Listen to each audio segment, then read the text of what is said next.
Welcome to Normal America Show, host robnoerr. Wow, it's great to be here this fine day. Me and my wrinkly ass shirt. You might say, Rob, why is your shirt so wrinkly ass? That's a good question. Well, the reason for that is my wife wasn't here and I was left to my own devices, and this was the shirt I found. So it's comfortable. A little thicker. Carhartt. Digging the Carhartt. So, what can you do? Oh, man, it's great to be back for the call-in show here. Day shift crew. I mean, isn't it true that day shift crew is better than everything about night shift crew? I'm better during the day than I am at night. I'm not as tired. Day shift crew smarter than the people that watch the night shift. More attractive, I assume. Just everything about us here on day shift better than the night shift crew. So fantastic to be here. Doing day and night. What? Yeah, those night shift people. Night shift Rob, he's leading them astray, but not here on day shift. It was a good show last night. We covered a debate. We had both the debaters that participated in the debate call in. Good stuff. Good stuff.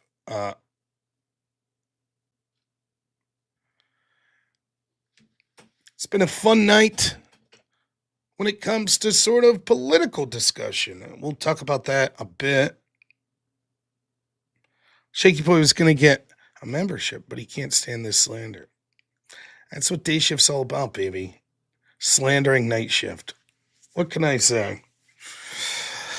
Oh, man. We're going to get to calls. See what people would like to talk about.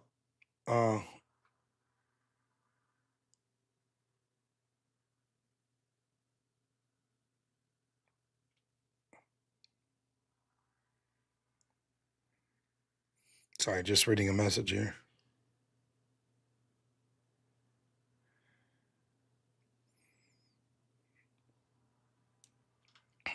Mm-hmm.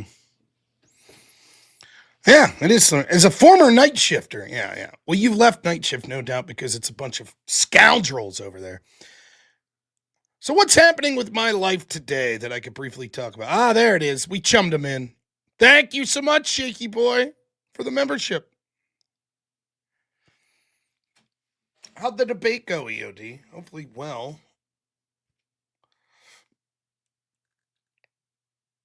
I have, let's see, here this fine evening.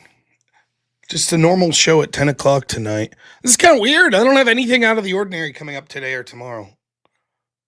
Nice. Last night, you swept the floor. Oh my goodness. Amazing. So let me see if I can find a link to something real quick here. And then I'll talk about that.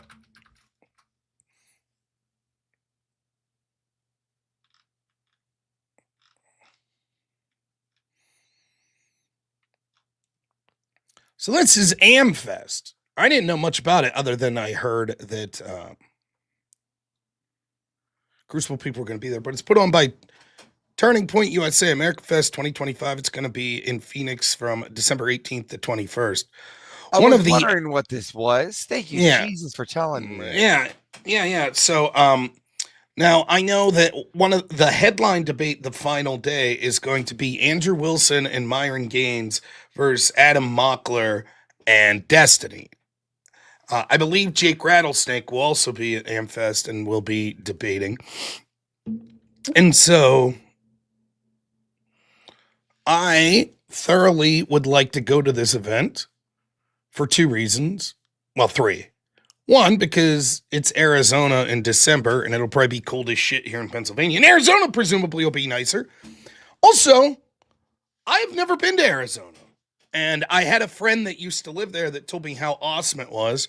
So I definitely would like to get there. All I've heard about Arizona, Rob, is that that's where the old people go to retire. It's between that and Florida. Dude, that's me. My dream is to live in a retirement home. I want to live in Bradenton in Florida, which is basically a retirement community. And it's where the Pittsburgh Pirates Like, spring see training about me, happens. I'm like I have this rural like mountain town in Washington where I want to live, where nobody else lives. I'm like, I'm gonna live in the highest mountain away from Yeah, civilization. yeah, it definitely. So what's this about? I know nothing about it. That was the first time. So tell me about it. Yeah, so it's just basically like they have a bunch of speakers. I don't think they've updated the I list. don't think Charlie Kirk's gonna be there, but No. So they have a bunch of speakers and then they're holding debates as well, but sort of a conservative movement now. The lefties are sort of the Unfuck America crew. They're going there and they're going to have a bunch of people and they're going to do debates with people. And so that's a lot of what's going on. So I wanted to go because it's going to be warm. I wanted to go because Crucible people were going to be there. I thought that would be good. And I wanted to go because it probably would be part of my job of like working with the Crucible. So it'd be nice if I was going to go anyways to actually have a debate myself. So last night, the person that Andrew debated, Brian Shapiro, called into the show as we were reviewing the debate. And then Andrew called in as well. And him and Andrew are going to debate again. And I offered that because Brian said that he was going to be at AmericaFest on the stage before the final event, and they wanted him to find someone to debate. And I was like, I would be happy to debate you. So I sent him an email, and we're going to wait on the response for that. But yeah. fantastic. Yeah, it would be. I sent an early pre-calling link to EOD so he could give us the get an early lowdown Oh, on his yeah. simp debate too. Yeah, the So, Zelda debate. Yeah, nice. yep. So I sorry to interrupt. I was just No, super no, no. excited to hear the AmericaFest. I know absolutely nothing about it. So Yeah, it's that's it. That's what's going on with AmericaFest. So yeah, should be well, a lot of fun. back to Hopefully, good show get with to. Normal America with robnoerr. Woo! Yeah. So yeah, so that's a possibility that I may be at AmericaFest. Now, it's going to get real busy for me and for the Crucible in general coming up here. Yeah, Andrew's headlining it the final day. Him and Myron versus Adam Mockler and Destiny.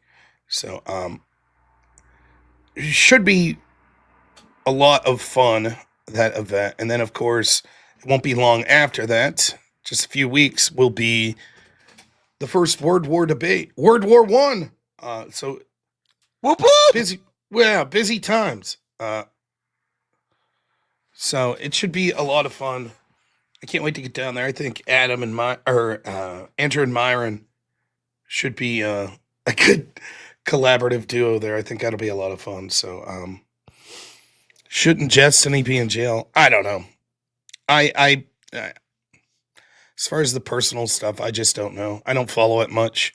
Uh, yeah, see, look at this. Kleinhamer says, I live in rural Florida. Come on down. Listen, Bradenton's beautiful. I've been through there. I love the idea of being somewhere where spring training happens. I love Florida. Now, I do love Pennsylvania, though the winters, when you get 8 inches of snow one day, you're like, I don't know. But, yeah. I don't know how you're afraid of the snow. Like, you say snow, and I'm like, that's where I want to live. No, see, I'm not afraid of the snow. I just don't like it to the point where there's 8 inches and they shut the road down to my house. That fucking blows. See, It's to me, like, that's the it's tough best to do. part.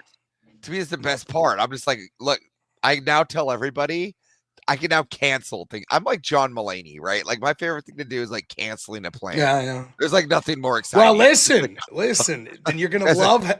I've snowed in. There's nothing more I can do. You're gonna love having a kid, right? Because having a kid is the ultimate. Because all you have to do is like, oh, the kid's not feeling good, and no one questions it. They're like, oh, okay. You know, it could be anything. It could be a work thing. It's like, oh, my kid, I gotta get my kid. Oh, okay. You know, no questions asked. There's nothing I like more than canceling a non-work plan. I'm just like, this is fantastic. This is one less thing. Yeah. So, people it is talking about me on X and other places. So, yeah, you're starting to get pretty well out there, well rounded. Yeah, it's always good. Fantastic. So, yeah, I'm excited to see if I get down to AmericaFest there. I'll keep people posted though. There's other things that I have going on in the background as well, with some debates for me, some events that I'd be working with people, not necessarily debates, but actually working with some Republican groups. So I got my fingers in a lot of pies. Speaking of which, diet's going well. It's been about damn near a week since Thanksgiving, since the day after Thanksgiving, that I've just been on meat and green vegetables. I actually feel pretty good, even with less sleep. I feel more rested. Though I See, did sleep pretty good last night. I feel exhausted. I didn't sleep well at all. As soon as you raided into Speakeasy, so like I've been told to go up on Speakeasy a few times from a lot of people. A lot of people have been asking, so I was like, fuck it. I went on. I was on until 2 a.m. And like the thing is, I was gonna end early, but then they did the hot seat, and I'm like, I remember that one time with Andrew on whatever podcast, and everybody was leaving, and Andrew's like, no, you stick it out till the end. I'm like, all right, I'll man up. I already invested here. I'll finish this hot seat. So I went in all the way to 2 a.m, so I'm exhausted. Oh yes, that's crazy. Yeah, well, for me, when I went to bed, it was like 3 a.m., but that's 3 hours ahead of you. Maybe even more. It always throws me off that you're 3 hours ahead of me, because like I'm always like, I always think you're on Central Time, right? So I'm like, all right, so I got a 2-hour gap, and then my wife will turn to me and go, the show starts, and I'm like, I'll have my robnoerr hoodie on, but no pants yet. I'm like, so I gotta run and get my pants on as I'm running down the hall to get to the StreamYard. Yeah, get pants! Pants! Just in case you have to stand up. Yeah. All right, I guess I'll get to the stories here that I would like to talk about, but obviously it's going to be a call-in show, so. Yep. All right, here we go. I'll see you in the back. Thank you. Yeah. So, a couple stories worth talking about that I thought would be interesting today. There were the stories we talked about last night on the extravaganza, which I think would be just fine to talk about here with you. The first of which is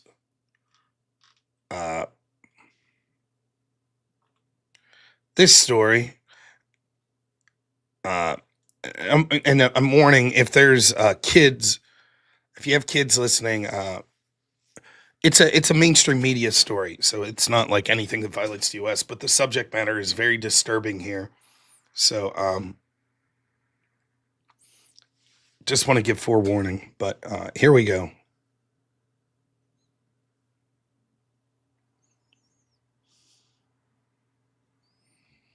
Well, it would help if I shared the screen, huh? Man out on probation for sexual assault is charged once again. This time, prosecutors say he picked up a woman he met on Snapchat and raped her at a hotel in Bloomington. Now, prosecutors once called this man an extreme public safety risk, but he never spent a day in prison for his previous crimes. Fox 9's Mike Manzoni joining us from our newsroom now. And Mike, prosecutors signed off on plea deals in these previous cases. Kelsey and Randy, a judge sentenced the Minneapolis man in those cases back in May, but he got credit for time served, so he never went to prison. It was all part of a pair of plea deals. This is the man we're talking about. His name is Abdemahat Billy Muhammad, but prosecutors say the 28-year-old uses the names Kareem and Altesto on Snapchat, and that is where investigators say he met his latest victim as well as his two previous ones. Prosecutors say he picked up his most recent victim in Mankato back in September and drove her to a hotel near the Mall of America, where he took her phone, told her she wasn't leaving, raped her, and held her against her will for days. That's according to prosecutors. Investigators used DNA to identify Muhammad as the suspect. His profile was already in the database from previous cases involving sexual assaults in Minneapolis in 2017 and another one in 2024. A Hennepin County judge sentenced Muhammad in May in those cases, including one involving a 15-year-old girl. Prosecutors say two other unidentified men took part in that assault, and one threatened the victim with a gun. But Muhammad never spent a day in prison, as we said, because he got credit for time served while awaiting trial as part of a pair of plea deals. We've reached out to the Hennepin County Attorney's Office for comment.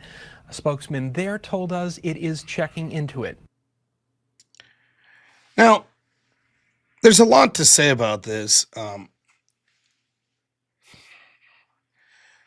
Forget about the idea. I don't know this guy's status. I don't think it's unreasonable to suggest, given sort of his name and everything, that he might be from a balkanized community of immigrants, which is grotesque in itself. But let's skip that part of the discussion here. Let's talk about this. The idea that these sort of recidivists are allowed to keep doing this should aggravate each and every person in this country. I don't give a shit if you're left and right. To the maximum level.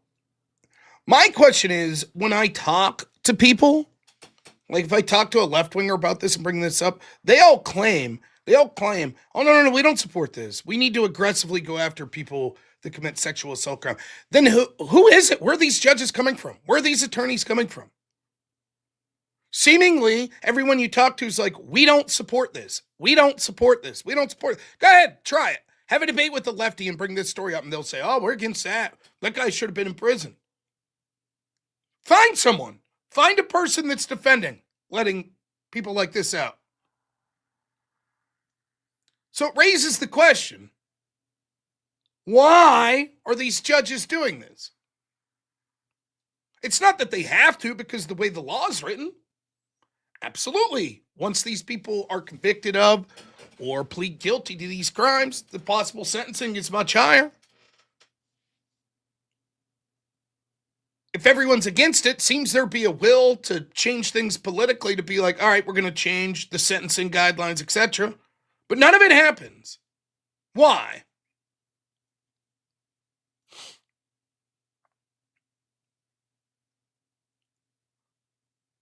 The truth is, they want a system where these sorts of things are possible. That's the truth. It goes back to the cultural Marxist sort of ideology that I talked about. There are oppressors versus oppressed. You see, to them,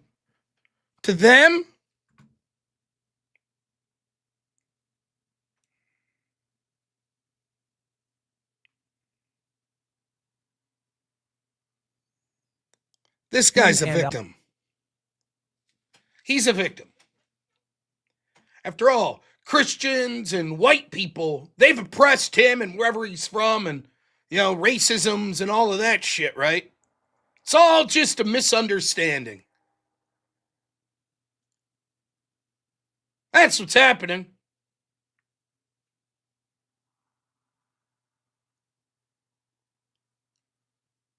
Oh, he doesn't know better. Whatever culture he's from, well, they've been exploited by evil European white people. So that, or else they would be colonizing the moon and Mars.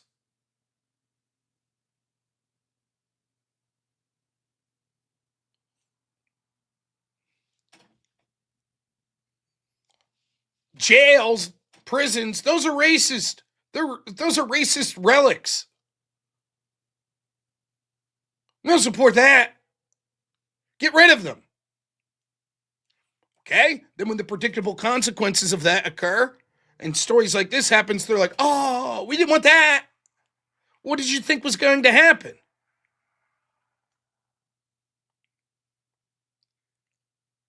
They find these consequences acceptable for their mission. And what's their mission?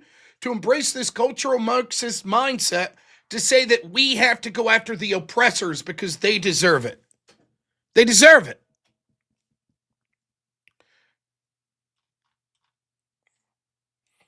I played this clip the other day, but I didn't realize who it was from.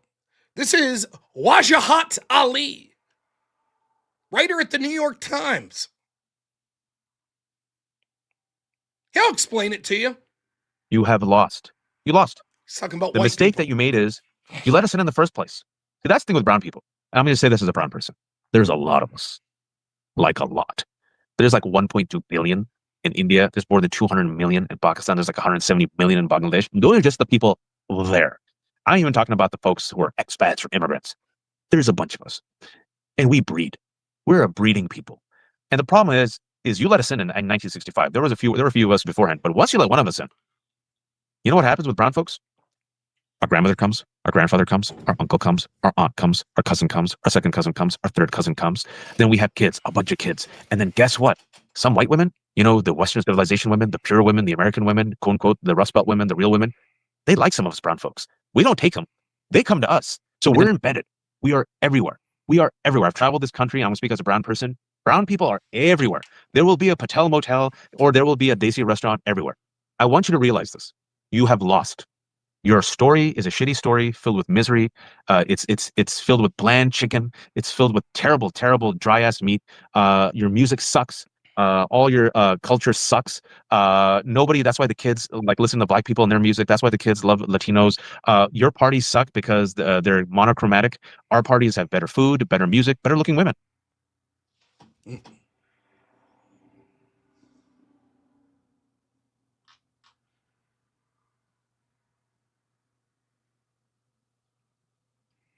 Yeah, their parties are better.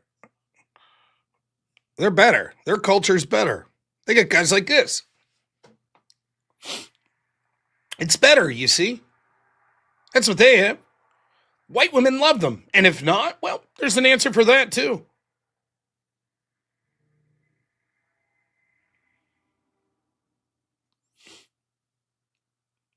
Either the white women will love them or they'll be forced to. This is no joke. Obviously, I'm not suggesting that every person that's an immigrant, that's a person of color, is someone that would be interested in sexually assaulting women. But let's be honest, there are certain cultures that we bring people in that the hatred of white people and of the citizens of these European descended countries oozes through. Wajahat Ali there, his hatred of white people oozes through. So, for example, with the grooming gangs in the United Kingdom, it wasn't just that they happened to gather up a bunch of white British young girls. No, and many times the victims, the girls, would say that they said it was their right under their religion to take these girls. They're inferior. They're basically like cattle to do whatever they want with.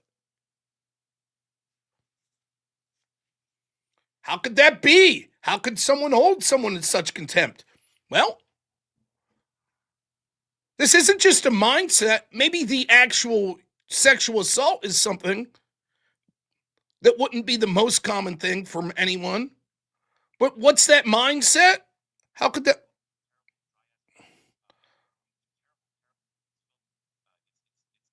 How could it be? Because this is the common belief. And we're loading. Thank you, Internet. Filled with misery. It's filled with bland chicken. It's filled with terrible, terrible dry ass meat. Your music sucks. All your culture sucks. Nobody. That's why the kids like listen to black people and their music. That's why the kids love Latinos. Your parties suck because they're monochromatic. Our parties have better food, better music, better looking women. They fucking hate you. They hate me. And we're mass supporting these people and then put them to positions of prominence. It's not as if this cast of people comes in and it's like, they're just pieces of shit that we all walk over. No. They're invited into countries like America and then they're given more opportunities than the Americans that are here. Can't speak the language? Fuck it. Get behind that seat or get behind that tractor trailer and drive. We'll pay you a nice wage too. Coming into Minnesota, here, we'll put you in charge of local government. We'll allow you guys to have taxpayers' money that's millions, if not billions of dollars that you can spend fraudulently, including sending to terrorist groups like Al-Shabaab. Wajahat Ali, he's got a lot of fucking contempt for white people. This dude's one of the most privileged people in the world. He writes for the fucking New York Times.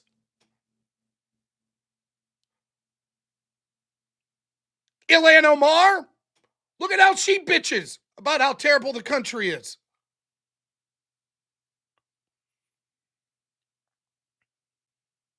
They all fucking hate us, but they can't wait to come here.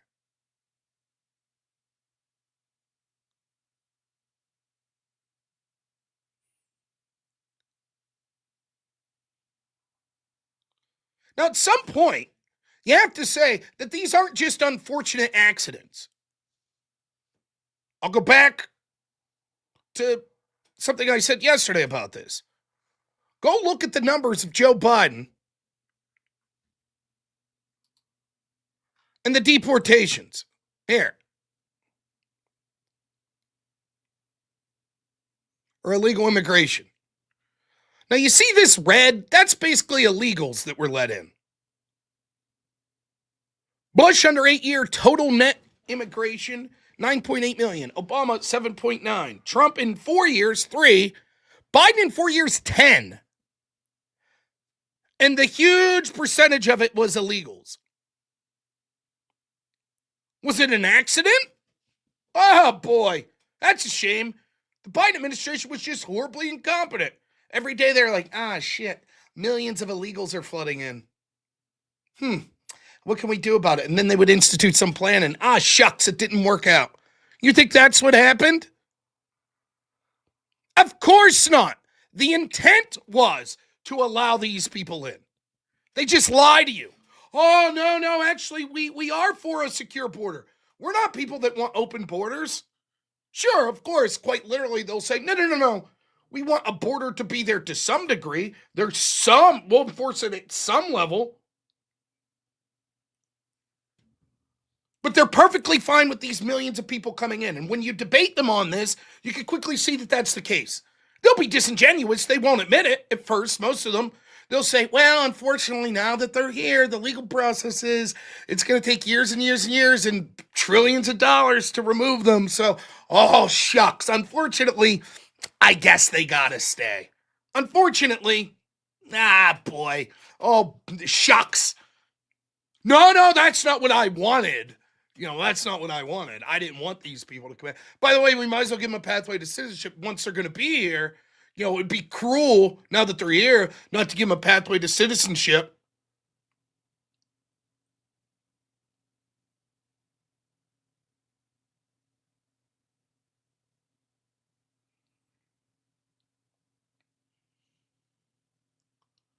They're getting the result they want. It's time to admit, it's not just mistakes. It's the same with all of these judges and attorney generals and prosecutors in these blue areas. They're getting the results they want. When they see a guy who raped not one, but 2 people, one of them being a 15-year-old girl, and they let them out with time served.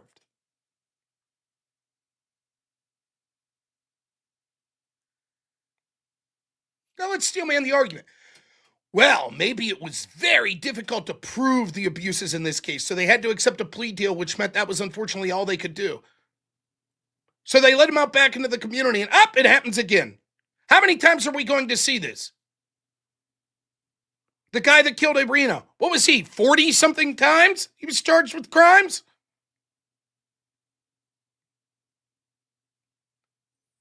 By the way, notice it's never the same way when it's like someone who's considered a right-winger that's arrested. Oh boy, they'll throw the fucking book at them, huh? All the January 6 people, get those motherfuckers.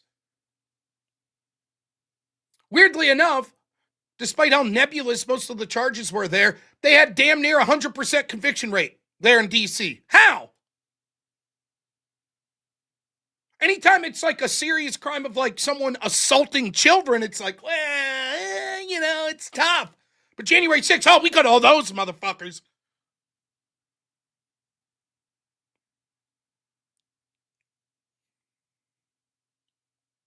The entire system at this point is so fucked. The entire legal system. Jury trial's an absolute joke.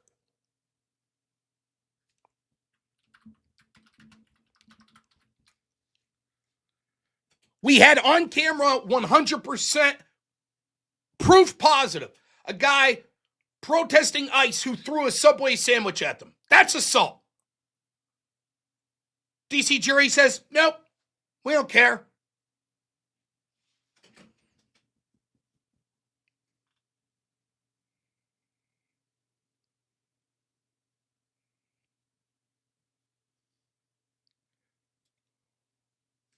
Also, it breaks down racially. And I was reading this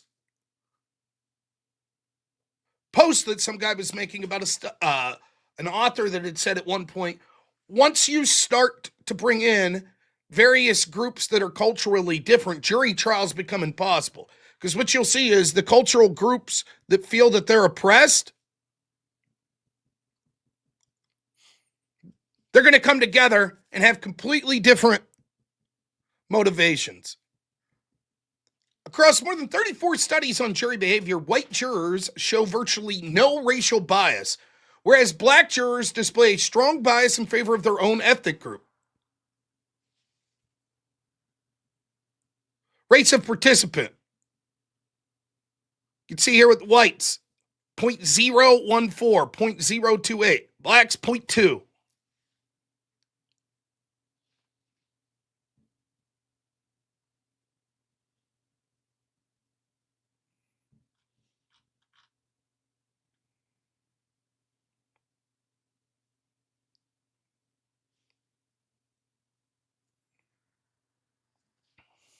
Jury guilty votes by defendant and juror.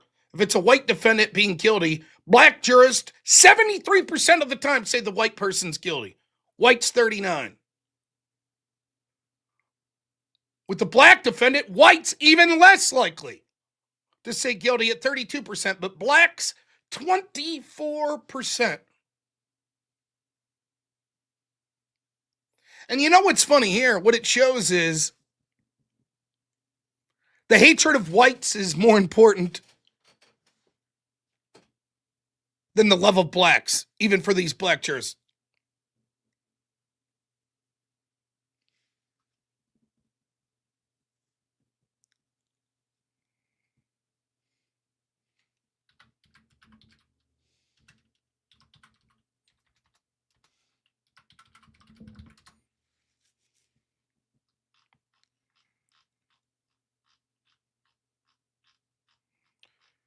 You've seen this chart. Let's see if I can find it.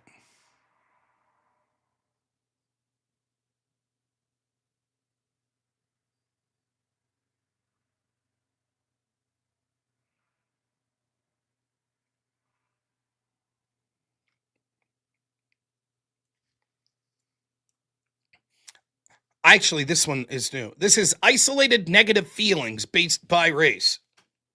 Whites, very low isolated negative feelings to other races. Same with Hispanics. Asians, starting to get pretty significant against whites. But then look at blacks.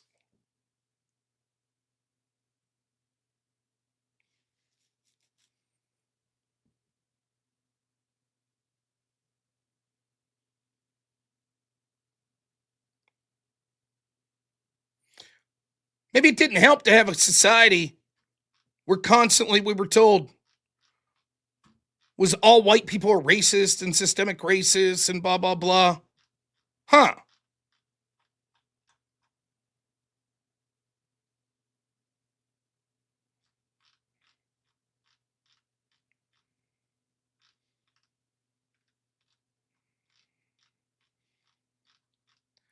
And then there's one more I wanted to show. Let's see if I can find it.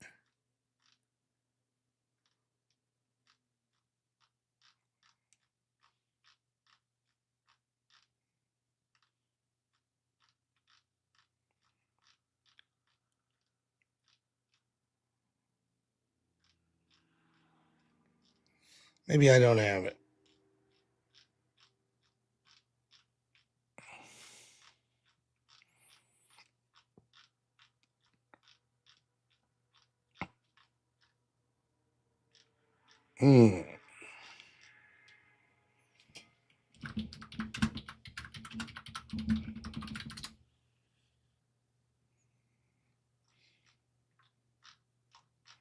Here we go.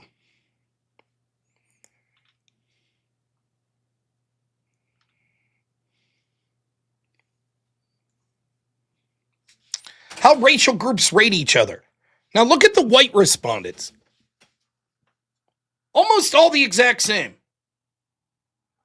Now it's not surprising that each race views themselves and people that share their race as the highest level. So you expect blacks would think ratings of blacks would be the highest, whites, Asians, Hispanics. And yes, that bears out. But notice how whites barely think of themselves any differently than any of the other races. Now, a couple key things to recognize.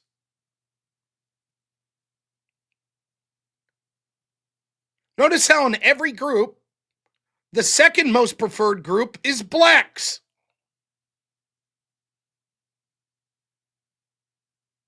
Hispanics, second most preferred group, blacks. Asians, second most preferred group, blacks. And which group is the most hated each time? Blacks dislike whites the most. Hispanics dislike whites the most. Asians dislike whites the most.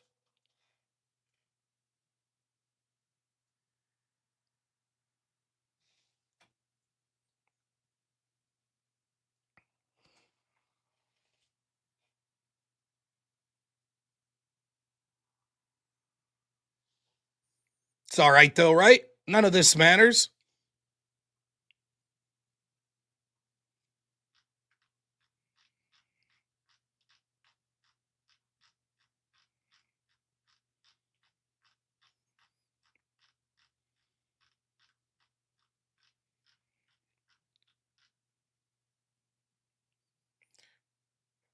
Probably the most important city in our country, New York City.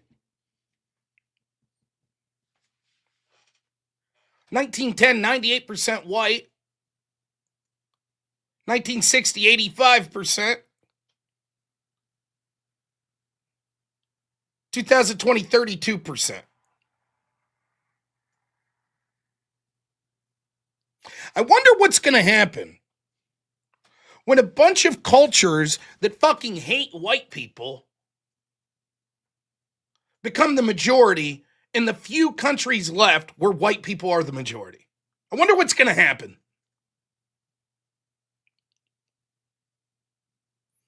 Now, this isn't saying that every single person of color, whether you be Asian, Hispanic, black, hates white people. I'm not saying that. The majority of people probably don't have racial hatred. They'll be your neighbor, be perfectly fine. But what happens is, when it comes to a voting bloc and sort of the cultural and political pressures, we're going to see anti-white sentiment. And it's not necessarily because it's just anti-white. It's because whites are viewed as the oppressor, just like wealthy people, to a degree, are viewed as oppressor, as it used to be with Marxism. Just like Christians will be viewed as the oppressor. Just like men will be viewed as the oppressor. Just like cis people will be viewed as the oppressor. So what's the end result once this becomes more and more prolific? Well, the police are racist. The jails are racist. They exist to arrest brown people. So let's let these people out. Cashless bail. Send them back on the roads. Oh, more crime? Oh, well.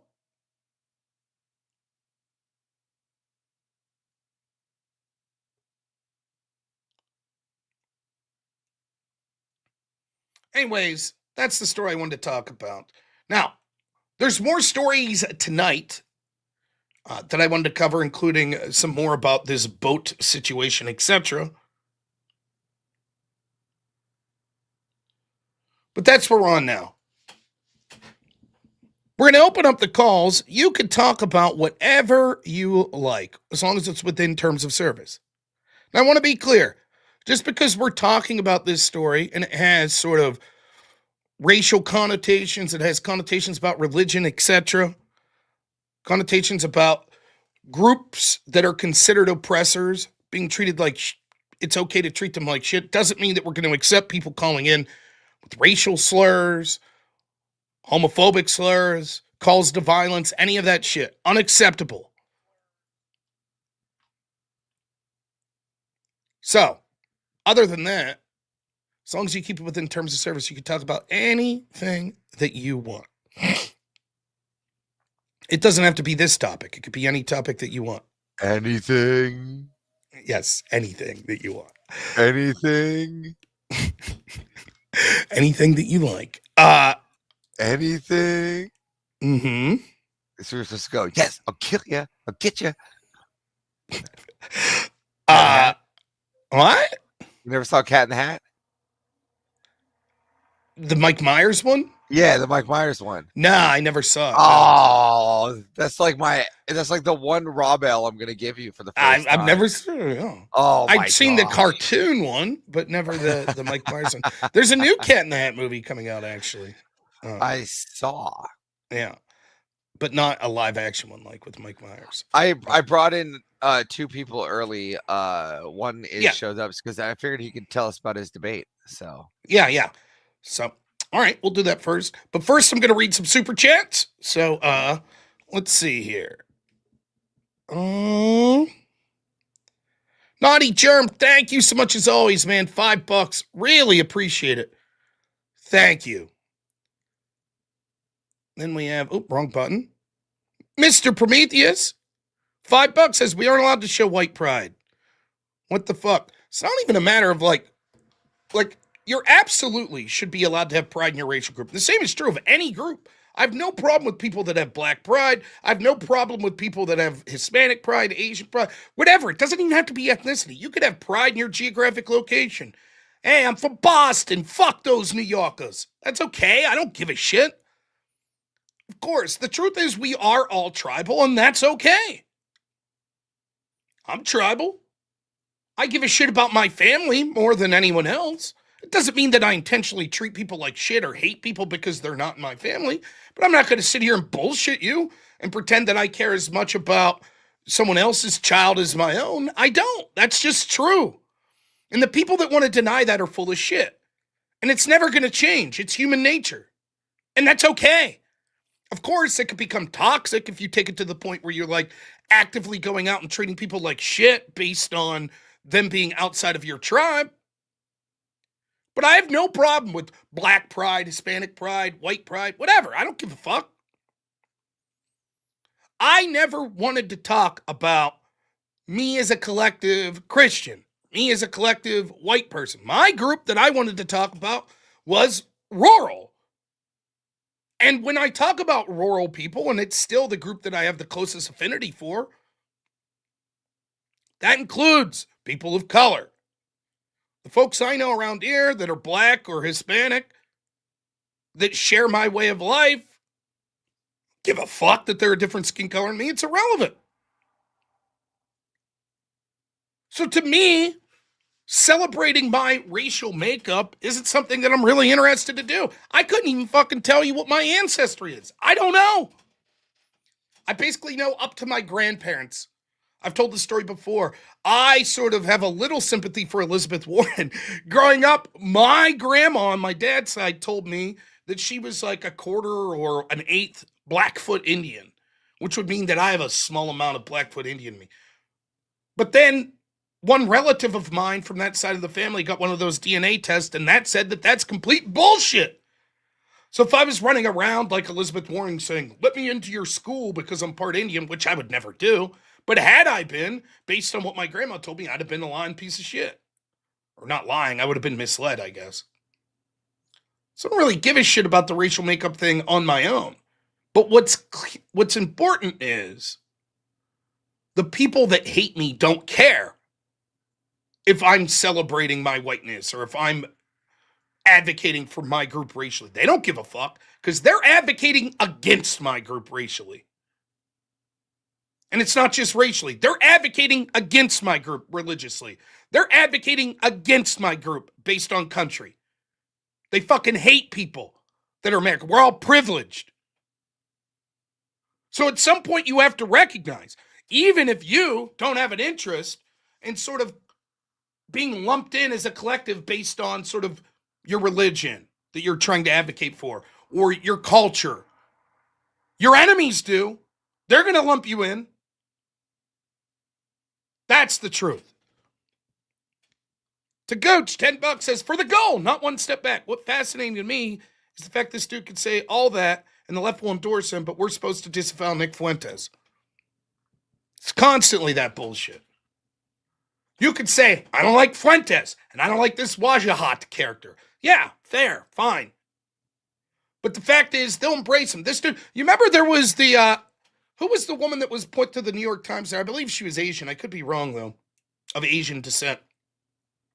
Who had all the posts about hating white people And yet, despite that, she got promoted to the New York Times, and people were like, hey, what gives? And they're like, well, you see, it's different.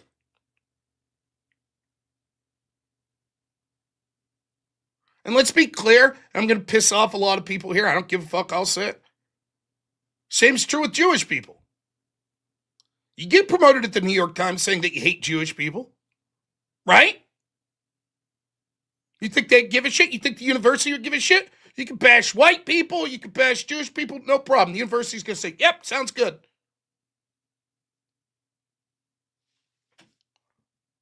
Now, with Jewish people, a lot of people have recognized this early and said, yeah, we're going to defend our group. With white people, you're still told that you can't do that. You can't. That's racist. How dare you? But isn't it funny how that works? There are certain groups that's like, yep, you could just attack as a group collectively, no problem. We say, well, but as soon as you say, no, I want to defend this group collectively. Oh boy, that's a fucking huge problem, isn't it?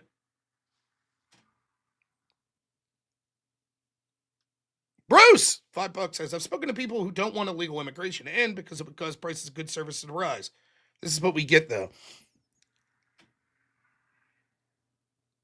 Ask those people then if they're for the ability for corporations to no longer have to pay a minimum wage and no longer have to have safety concerns and no longer have to have, provide certain benefits to people. Would they be okay with that? If it's all about just lowering the cost of shit, fine, great. Then we might as well have open borders and allow, oh, you're willing to work for 50 cents an hour? Mr. Guatemalan, fuck it, come on in. They say no. This is constantly the argument you hear. I talked about this for years and years and years. Let's do it, though, real quick. Lefty says, well, we have to leave these people in for two reasons. One, it's ethical and the moral thing to do. We have a responsibility.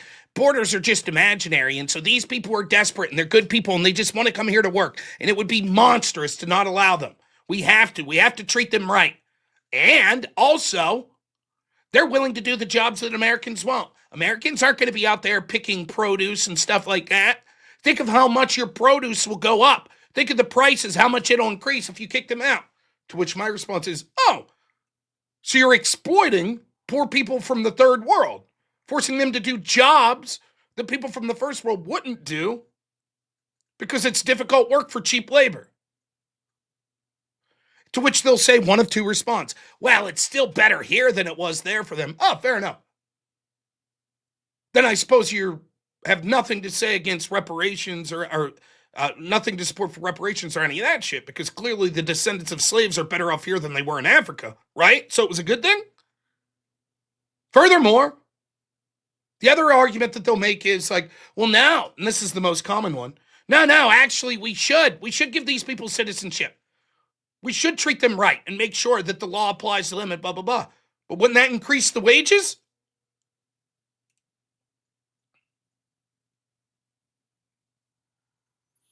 Therefore, wouldn't that mean that your price of avocado toast rises? I've actually twice, talking to lefties, successfully had this argument. Well, they're better off here than they are over there, right? Right. That's what we're saying. Okay. You know what we should do? To most of these immigrants, it's not that they give a shit about money. It's that they want a protected area for them and their family. They want the staples. Many times in their countries, it's difficult to get. They want to make sure that they're well fed. They want to make sure that they have housing, right? That's the most important thing. So what we should do is we should actually have these like sort of CEOs that own these farms and stuff. Instead of providing money, which is less important, what if they just instead was like, we'll give you free housing for you and your family. And all you have to do is work like here. That seems reasonable, right? And they'll be like, sure. And I'll be like, but you do have to expect, because these CEOs are providing this, that they need some sort of assurances. If you're going to give your employee a house, that they could just live in rent-free, well, you need to make sure that employee is not just going to exploit that system and go somewhere else. So we'll just make sure that those people aren't allowed to leave and go to some other house, or we'll, say that they're not allowed to do that. Yeah, sure, that sounds reasonable. And their families could be there as well, too. And they just all have to stay on the farm that they're working on, and they aren't allowed to sort of go and move to other places. Yeah, that sounds great. Yeah, that's slavery. You just accepted the system of slavery. You can imagine a slave during the transatlantic slave trade saying, well, these slaves are better off here. They're treated better here than they would have been in their home country. In their home country, they lost a battle. They would have been dismembered. Their families would have been torn apart. They would have been brutally murdered. We're not doing that. We see the value in them. We're providing them food. We're providing them housing. Isn't that better off?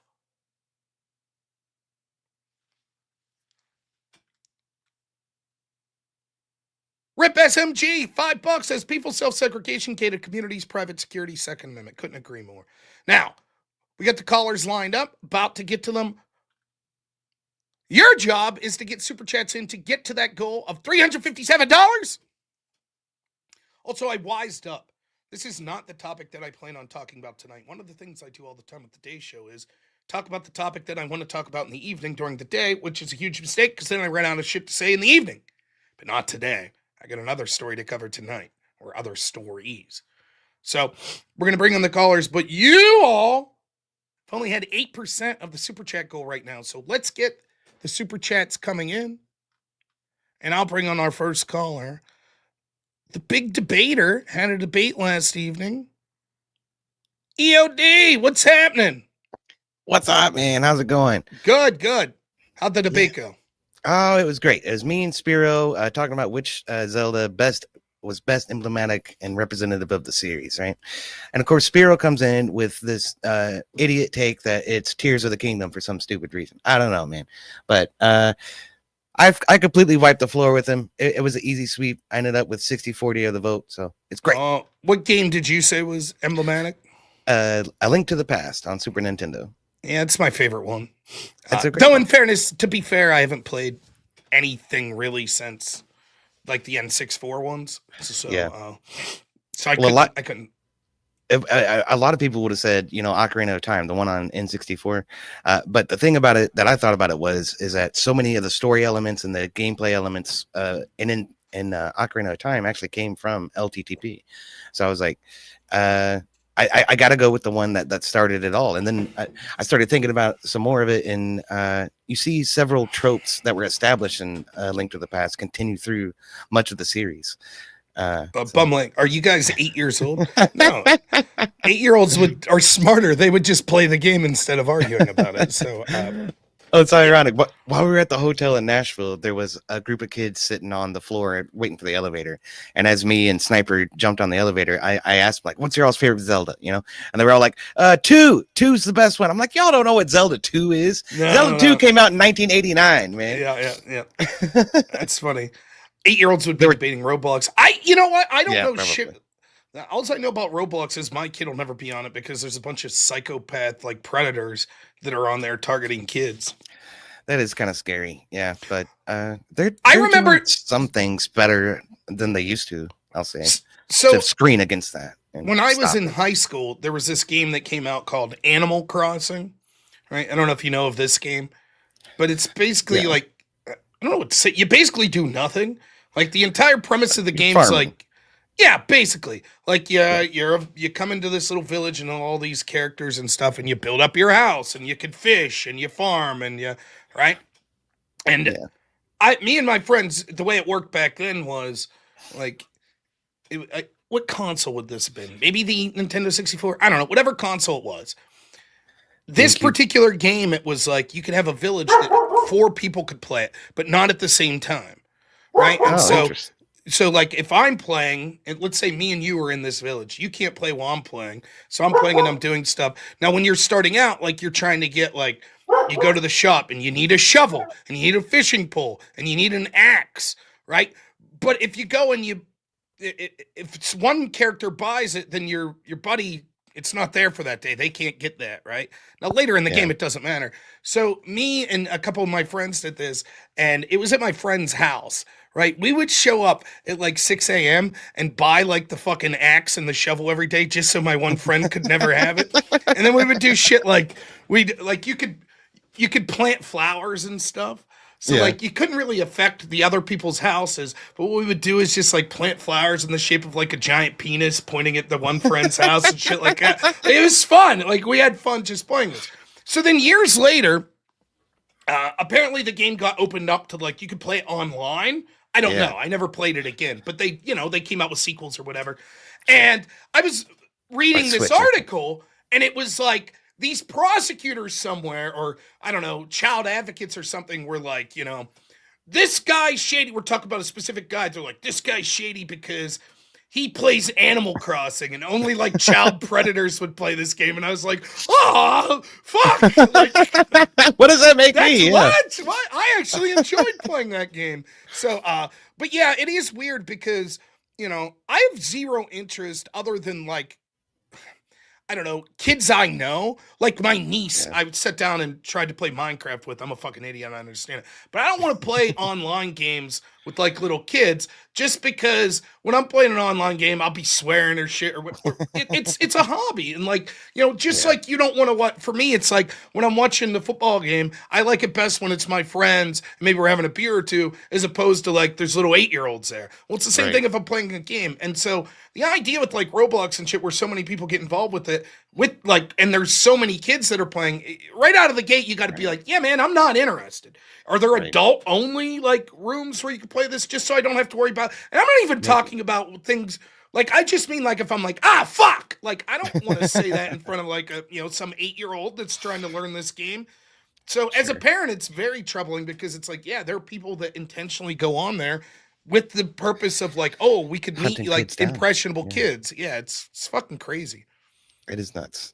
It's probably best just to keep them off of it as much as possible. I mean, to be frank, at least until they're, 13, 14, maybe 15 years old. 30, 40. How about that? But I don't know if you're going to accomplish that or not. No, for me, though, it's like, I don't know, any sort of video game, because my son's starting to get to the age where he's like, oh, there's certain, like, we have a Switch, so me and him will play like Mario Kart against each other. But he will not have access to that being online. Like, nope, it's going to be in the living room. He's going to have to play it while we're there, and it will not have the ability to be hooked up online. So, well, the thing is, more and more these days, they want to distribute the games through a download, shit like that. Right. Yeah, so, instead of physical media. Yeah. Yeah. So, I mean, you have to like connect in order to get the game, and then you could disconnect after that just to make sure. But yeah. But well, what else you got going on here? Anything on your channel coming up? No, it's been a little bit of a slow news week. I was thinking about doing a little bit of a news review coming up, and then we're gonna have D&D again on Saturday, so be sure to tune in for that. I did have a great job interview this morning, so that's probably gonna affect my schedule coming up. That's awesome. Good for you, man. Hell yeah, that's great news. Is it like in a field that you want? Yeah, it's a veterinary lab, so it's something. Oh, nice. I'm getting back into the lab. That's really cool. I've been out of it for a long time, so I'm really excited to get back into that, and it's going to be cool stuff. So. Right. But the shift should run between like 1 and 9 in the morning, so I should be able to do stuff into the evening. But I might have to cut it off around 12:30 or so. Right, gotcha. All right, man. Well, hey, we'll let you go. I'm going to get other callers on, but it's always a pleasure, EOD. Thank you so much. Hey, thanks for having me on, Rob. Cheers. No problem, man. Take it easy. All right. Super chats real quick. Thanks so much. GG for the gifted membership. Really appreciate it. Tats Tempo $5 says working for a home is better than working to never be able to afford one. Voluntary slavery might be better than what we have now. We sort of to bridge the two things here, the serious thing and what we're talking about. Someone last night was like, who do you think was better, the Sith or the Jedi? I'm like, it's so fucking trendy to be like, oh, the bad guys are actually the good guys. Now, fuck that. Jedi, good guys. Of course, I don't watch a lot of the newer stuff. I'm aware of it, but and someone was like, yeah, but the Jedi's like they enslave children. Like, okay, objectively bad to quote enslave children, but right, there is something to be thought about, like utilitarian calculuses in and like how we operate as a society. Again, I'm not advocating for slavery. That's not what I'm saying. But what I am saying is oftentimes what we see is something that's an impingement on freedom today, or something that we would say is like negative to a slight degree, or degree that's like not grotesque. What if it ends up benefiting society or culture as a whole? Oh, Rob, that's nonsense. Really? Really? That's what you all think? You think that's nonsense? Okay. Well then, my freedoms, right? Ask ladies that. Why shouldn't they have the freedom to just go out and fuck whoever they want? Sure, hypothetically, I wouldn't be against making that illegal. I mean, that's absurd. I wouldn't use the government force to tell people that they can't go out and have consensual relationships with adults as they see fit. And yet, societally, with cultural pressures, what ends up happening? Well, we don't give a shit about doing things like having children anymore. We don't give a shit about focusing on the family. Because the short time preference of, well, I just care about what makes me feel good now. Okay.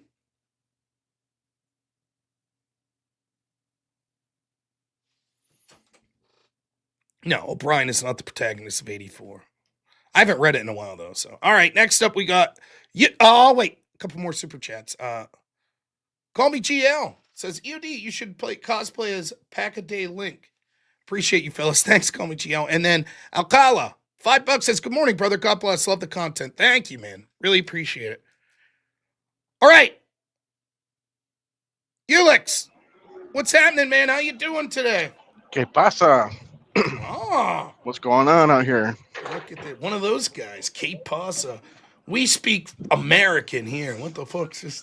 It's doing good, man. How you doing? We're Texicans out here. Ah, Oh, I'm doing great. good, good. So, I noticed a trend going through HBO and Amazon. The backlists going through the B-sides, as it were, of the films, and all of the new holiday Hallmark type movies are featuring men, single fathers, and career women who never had children. Mm. Yeah, there is a lot of that on like the Hallmark type movies. Now, my father-in-law is a Hallmark movie connoisseur, the Hallmark Christmas movies. And there's definitely, like, I would say the most cliche thing, this is the stereotypical, like, Christmas Hallmarky type movie. Some woman has a busy job, right? And that job took her to the big city. But now, for whatever reason, that job needs to send her back to the small town she grew up in where they really appreciate Christmas, right? Then she runs into some guy that she knew that was from that town that never left, right? And that's sort of the stereotypical plot. Now, you could say, yeah, but the theme of it, by the end of it is, well, she should have stayed there. She shouldn't have went and had the career, and she should have hooked up with this guy and should focus on a family, etc. But yeah, you're right. That's where a lot of it's going. Well, lots of dead mothers in the recent ones. So, like, mom died, kids were young, kids want the father to move on. So it's almost like Parent Trap in a way, Christmas type Parent Trap, where they're trying to set the parents up, but it's the single dad's kid or kids trying to get him to hook up with. And this is also very common. It's the one that got away.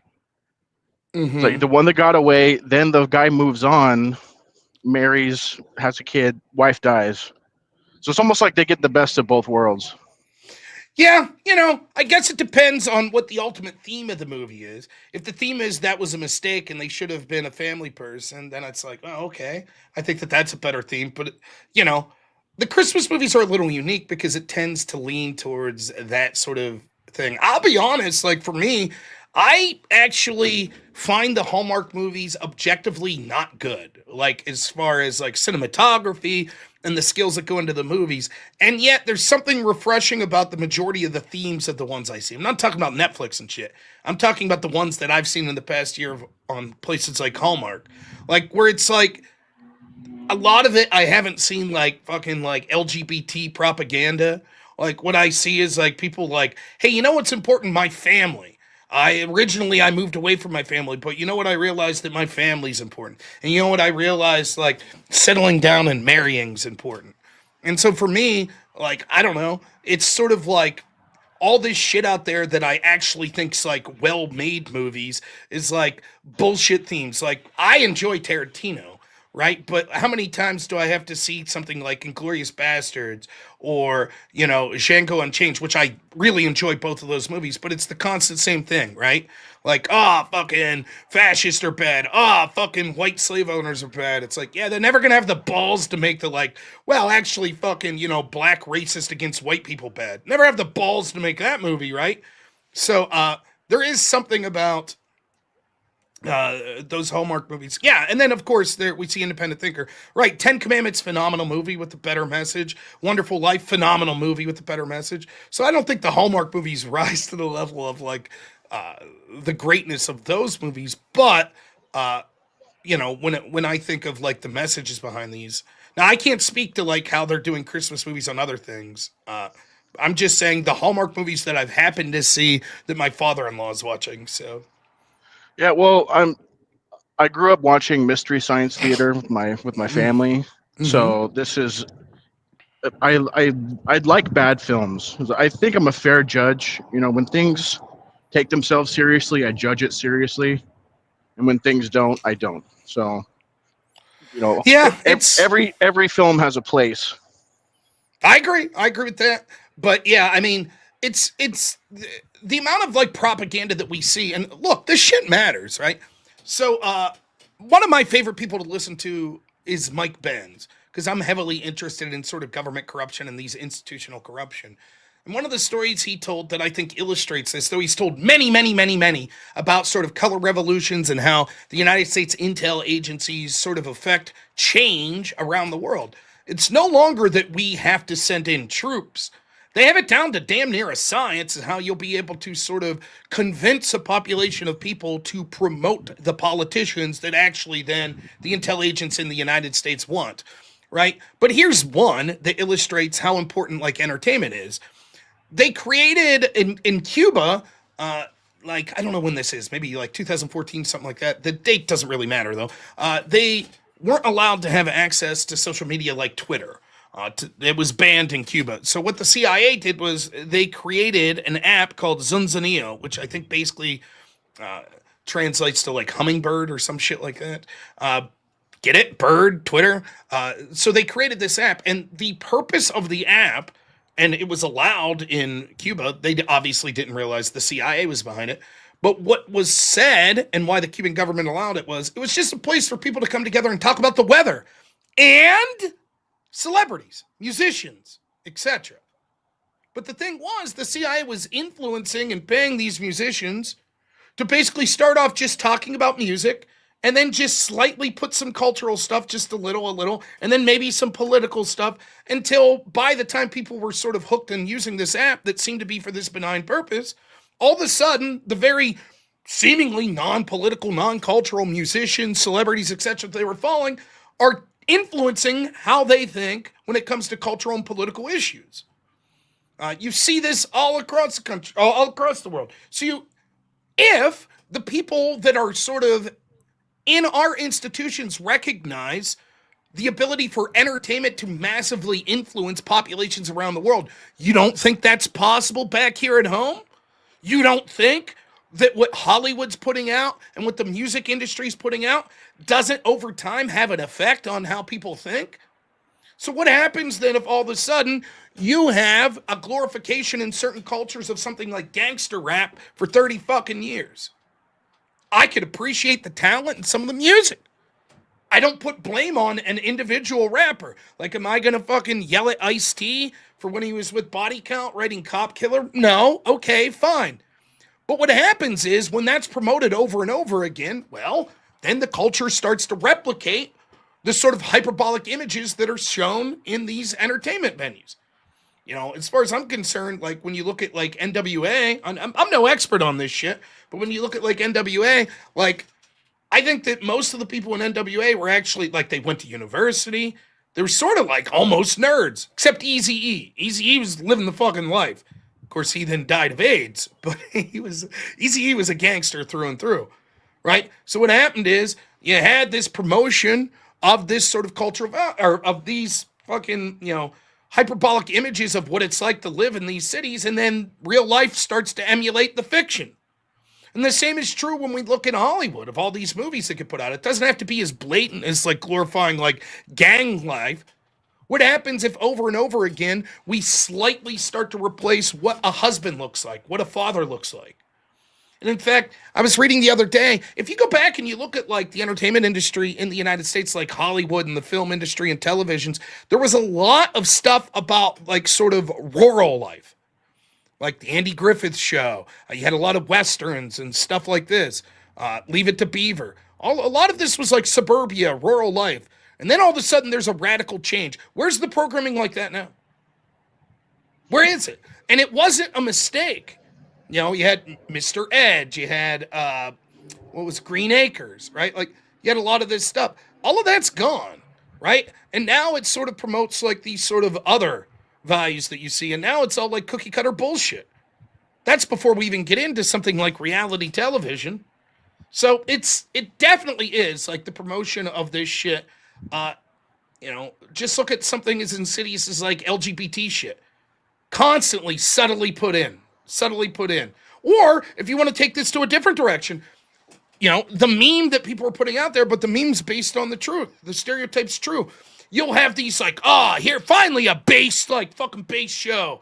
Yellowstone. Yeah, Kevin Costner base. Get the fuck off our land. We're strong country boys. And then by season 3, it's like, but we're also libhicks. We're also liberals. You know, and it's a fucking joke. Even little things, and I understand if I'm creating something, I would fall somewhat into this as well. Like, I fucking, you know, how many times will we see like a TV show, a video game, a movie where it's like, you know, takes place in the past and you got these villains, you know, they're terrible people, but they're not racist. That's a bridge too far. You know, you're playing Red Dead Redemption and this gang back in the day. Oh, and we're, you know, yeah, sure, we're thieves and we'll break into banks and we'll shoot people. But you know what we wouldn't do? Ever treat someone different based on things like that. It's like, bullshit. Like, and look, don't get me wrong. Fuck. No, I'm not suggesting to be right, but it's just like, it's this constant, like, this is the image that we want to portray and we want to glorify. That's fine. We all do that. But what happens with all the people that are pushing that image all have an agenda and all have a cultural idea that isn't the values that you share. Well, then your values and the image you share gets lost. And that's exactly what's happening for me with like what I see as like Christian values, sort of values of like rural America. It's just sort of lost.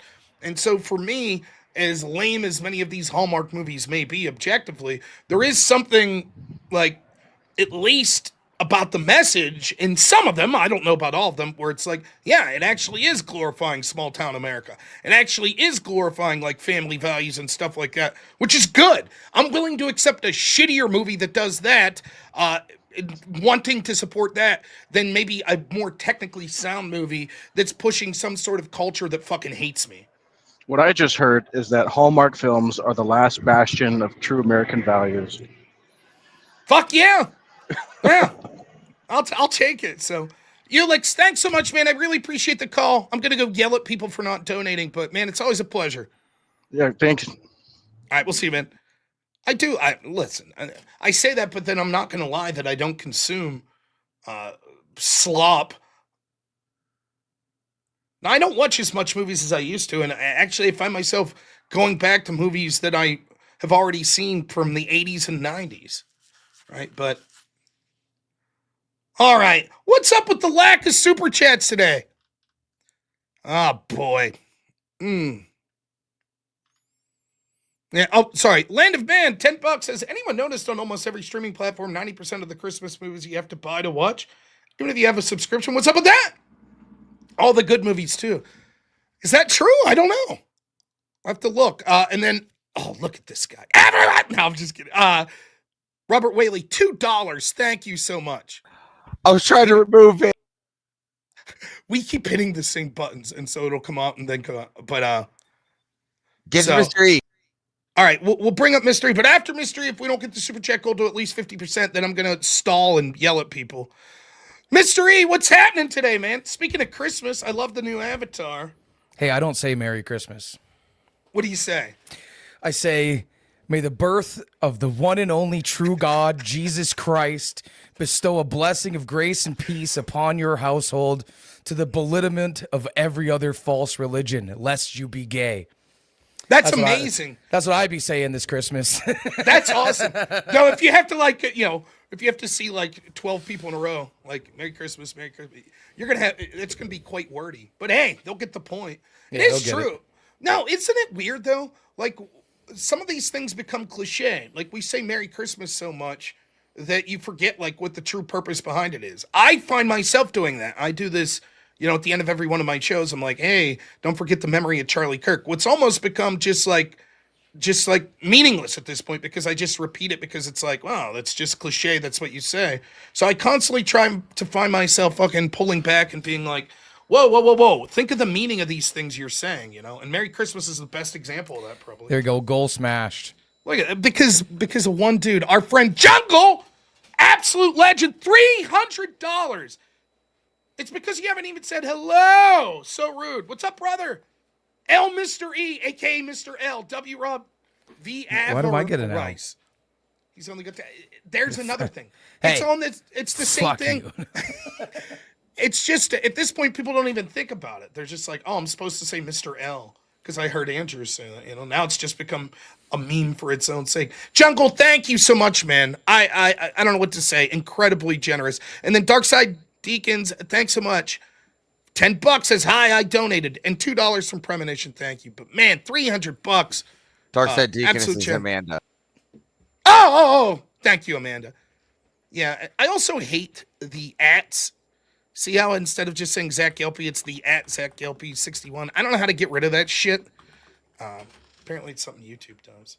But did you watch Mr. E, that Brian Shapiro dude, call in and talk to Andrew on my show last night? Did you actually, see that? no. For the first time in as long as I can remember, I actually got like a full 8 hours of sleep. I was in my bed all cuddled up by like 10 p.m. and I didn't wake up till 6:30. Only got up once to take a piss.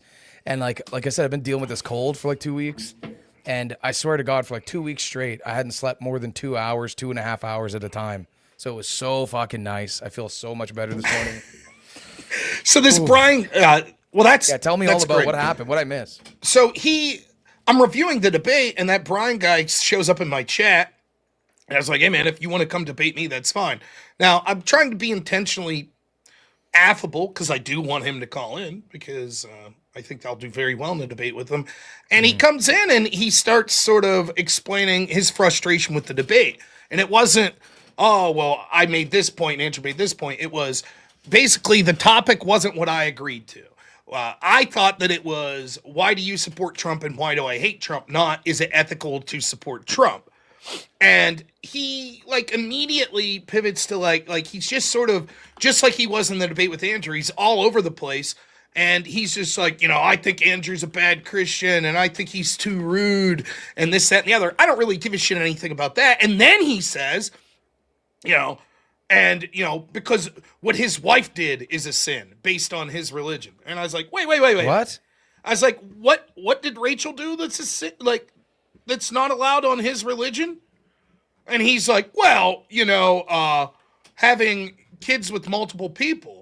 And I was like, do you know what Andrew's religion is? And he's like, Roman Catholic. And I was like, oh my God. He even said during the debate. He said it twice during the debate he was an Orthodox. Guys. Yeah, so I'm ready. Such a fucking idiot. I'm fucking ready. I'm ready to go fucking Super Saiyan. And I'm just going to be like, but then Andrew calls in. So I asked Brian, I say, are you willing to talk to Andrew? And I thought Andrew was going to really go off. So I bring Andrew up and Andrew actually went the opposite way with it. It was like, listen, I felt you were making personal attacks against me, not just on social media, but also, Andrew didn't bring this up. If you go watch that debate, Brian started with the personal attacks, right? Andrew's literally just keeping it on topic, and then Brian starts with this fucking guy charges $250 for a debate course, right? That's the beginning of the personal attacks that he starts to make, and then he had others, and so then towards the end of the debate, Andrew reciprocates.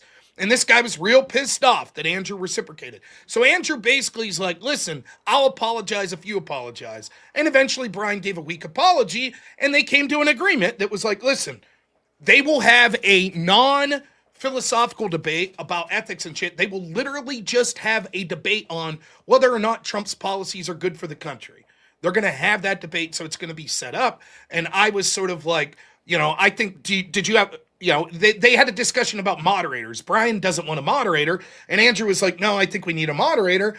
And, basically we were able to talk through. Jake's a fine moderator. They just want to make sure that Jake's just doing the moderating and that Andrew and Brian will talk to each other behind the scenes to work out the exact wording of the topic. And the moderator, Jake's just going to just be there for the moderation. So that's going to happen. And then Brian mentioned that he's going to be at America First Fest. Before Andrew, he's going to go on stage and sort of talk to the audience, and that they're looking for someone for him to debate at America First. And I was like, I will debate you at America First Fest. So it looks like that's something we're going to line up. That it'll be me debating Brian Shapiro, and then after that will be that main event, which is Andrew and Myron Gaines versus Adam Mockler and Destiny. So that's December 21st in Arizona. So yeah, good stuff. So it ended up pretty affable. Wait, AmFest is December 21st? It's 18th through the 21st. Yep. Oh, okay. Yeah. So I think Andrew said he's just going to go like the 20th, get in there the day before, and then, do the event and then leave. But he's not going to be there for the whole festival. But yeah. So I was, and listen, here's the deal. Sometimes you don't have to like. It's easy to just, Andrew could have just came in and told that guy, like, fuck off. You mentioned my wife, in the negative contents, go fuck yourself. But I don't think there's a problem going the other direction with it, particularly because I think that it's a debate that the Crucible will like to watch. Andrew once more talking to Brian Shapiro, and presumably Brian and his audience will get what they want as well. So all good as far as I'm concerned. He has an audience? Supposedly. He's got a radio show. The other thing I told him, like, I was just saying little thing, because he was like, he was like basically bitching. He was like, well, I wanted to stream to my audience. And then, the way it was. Look, dude, you're a 20-year radio expert. You can't even get your mic to stop peaking. Like, this is simple shit. All you had to do is use OBS and capture from inside the StreamYard and stream that out to your YouTube so you wouldn't have double. You could have even reached out to us and asked. Well, did any of those things happen? No. Told him. Who's to blame here, Brian? It's you. I told him, I said, listen, if you guys are going to debate again, make sure you get with Andrew's people beforehand and work out the tech issues. Okay. Yeah. So you'll get to talk this guy through, like, see how it says microphone select? Click that button. We were having trouble getting him to use StreamYards this time as well. He couldn't figure out the link, and then he couldn't figure out how to get his mic working. So it was if we could just line them up with perfect questions for Mr. E, I think I can do this. Like, why is the sky blue? Why is the grass green? These are all questions Mr. E loves to ask. Send him DMs about to me. Stop! Don't DM me anything. Man. Or you'll just be added to the list of 52 pending DMs that I have. Yes, right. Yet.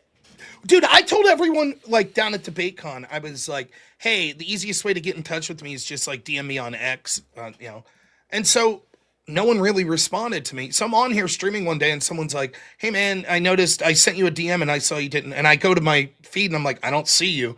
And someone's like, did you check your request section? And there's like fucking 40 requests. I was like, oh shit. I didn't know that was a thing. I just assumed it just popped up. So it turns out for months now, I've been telling people to DM me if they needed something. And I falsely assumed that when I was looking at my read messages that they would show up there. But no, that was just the people that I'd interacted with before. So there you go. Wait, is this guy literally said AW could never hang in an actual political debate, and he proved it? That's why he was a single issue voter. All the evils of the admin are forgiven in exchange for a ban on abortion. Literally not at all what happened. Not to mention, he's been in more political debates than just about anybody you could fucking think of, and won most of them. So like, what are you talking about? It's just this, like, is this rage bait? Am I falling for rage bait in chat? Yeah, like, for example, the debate. Hey, Brian, use your real account if you're going to comment bullshit in chat, you fucking Trump knob. Whoppers 1984. Yeah, well, Trump Whoppers. He just had sort of a more political discussion. Yeah, whopping big nuts dropped on your fucking forehead. How about that? Andrew's debate. Sorry, He had the sorry. no, This is a friendly family or family-friendly show. no, right? no. I don't care. No. Okay, dude, if you watched it and think he's not a political debater, it's because you're too dumb to understand what was being said. So why don't you go and run back to the fucking 90 or 87 IQ commentators you're used to listening to, because they make you feel smart. And you can leave the political debate to those of us who understand big words. Bye-bye. Andrew just had a political debate with Connor from Counterpoints, and did amazing. Right? The problem, what you're not understanding, Trump lovers, is this. If the topic is something about, are you ethical to support? It's such an absurd topic in the first place, because all you need to win is that there is an issue that through your value system is one of the most important issues, and that you think this guy in a binary system was the best choice for that. Now, as a Christian ethicist, what could be a higher value than the value of the life of innocent children? And so if one candidate is pushing to exterminate more innocent children and the other candidate is pushing against that, then yes, as a Christian ethicist, when we're evaluating ethics, that would clearly be the value that superseded all others, right? And what you people don't understand, when you're like, oh, you're unwilling to have a political discussion because X, Y, and Z. Like, listen, I did policy debate in college, and politics was a huge part of it.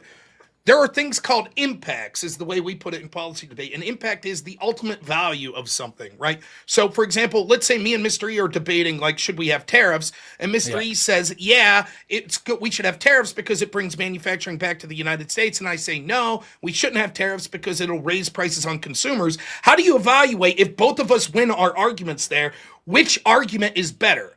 Who wins that? Well, that's because we look at the impact of what those things are. And Mr. E is able to successfully argue over the long term, if we have collapsing manufacturing in the United States, that will lead to a greater loss for the U.S. consumer. Therefore, he wins the debate. Because even though I won that it will increase prices, it's worth it for the greater value.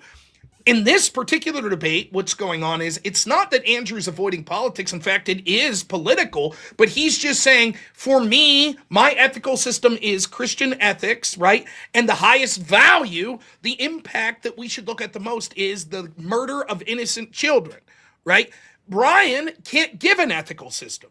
He's like, I don't know. No, he gave an ethical system. It's whatever he thinks is right. My preferences. Yeah. Right? Okay, so what he happens to think is right or wrong at any given moment is his ethical system, which is a shit system, because at any point you're effectively Wile E. Coyote after the cliff's fallen out underneath you, waiting to plummet to the ground. And then, like, nothing on no grounding. Sorry, go ahead. And this is what's funny then for the person here referencing the debate last night. Like, Brian's arguments, although there were some that were very, like, sort of, they didn't delve into the most, that were political, most of his arguments against Trump were, like, just because he's a mean man. He cheated on his wife. He said mean things about John McCain. He's insulted women. Like, that's not political. And so how would you evaluate if you're looking at and you're like, the one candidate is attempting to save the lives of hundreds of thousands of murdered children a year, right? But the other one doesn't say mean, insulting things. I think any objective person would say, well, holy shit, I'm going to vote for candidate A. That value is far more important. Brian even said that his value system, he said this at one point in the debate, the most important thing he's looking at when he votes is someone a good person? So the question then becomes, how does he weigh that? Well, how does he determine what is good or bad? That's so he's saying, he's basically saying is, which candidate lines up with what I think is good or bad at this given moment? Because he even tried to do like the appeal to authority at the end. Well, sorry, Andrew, but you're in the minority. Okay, well, if we're going off of majority, then I guess back in the 1700s, it was moral to have slaves, and it's immoral to have them today, because most people agreed with it back then, and most people disagree with it now. And the other problem with that is so dumb. It's such a go ahead. If that's what we're talking about, the majority, who won the popular vote? Oh, right. So, yeah, so therefore, it is ethical. I guess it turns out that Trump. He is the more moral person because more people voted for him. Yes, you see the stupidity of that? Or maybe we should just ground our ethics in something a little more solid than personal preference or majority. But even beyond that, even if we accept, like, okay, it's subjective what he thinks makes a good person or not, to me, it's still a stupid way to evaluate who you should vote for. Like, for example, you want to know who some of the best people I've ever met were? The autistic people that I took care of. Incredibly moral people. And yet, would you vote for them for president? Probably not.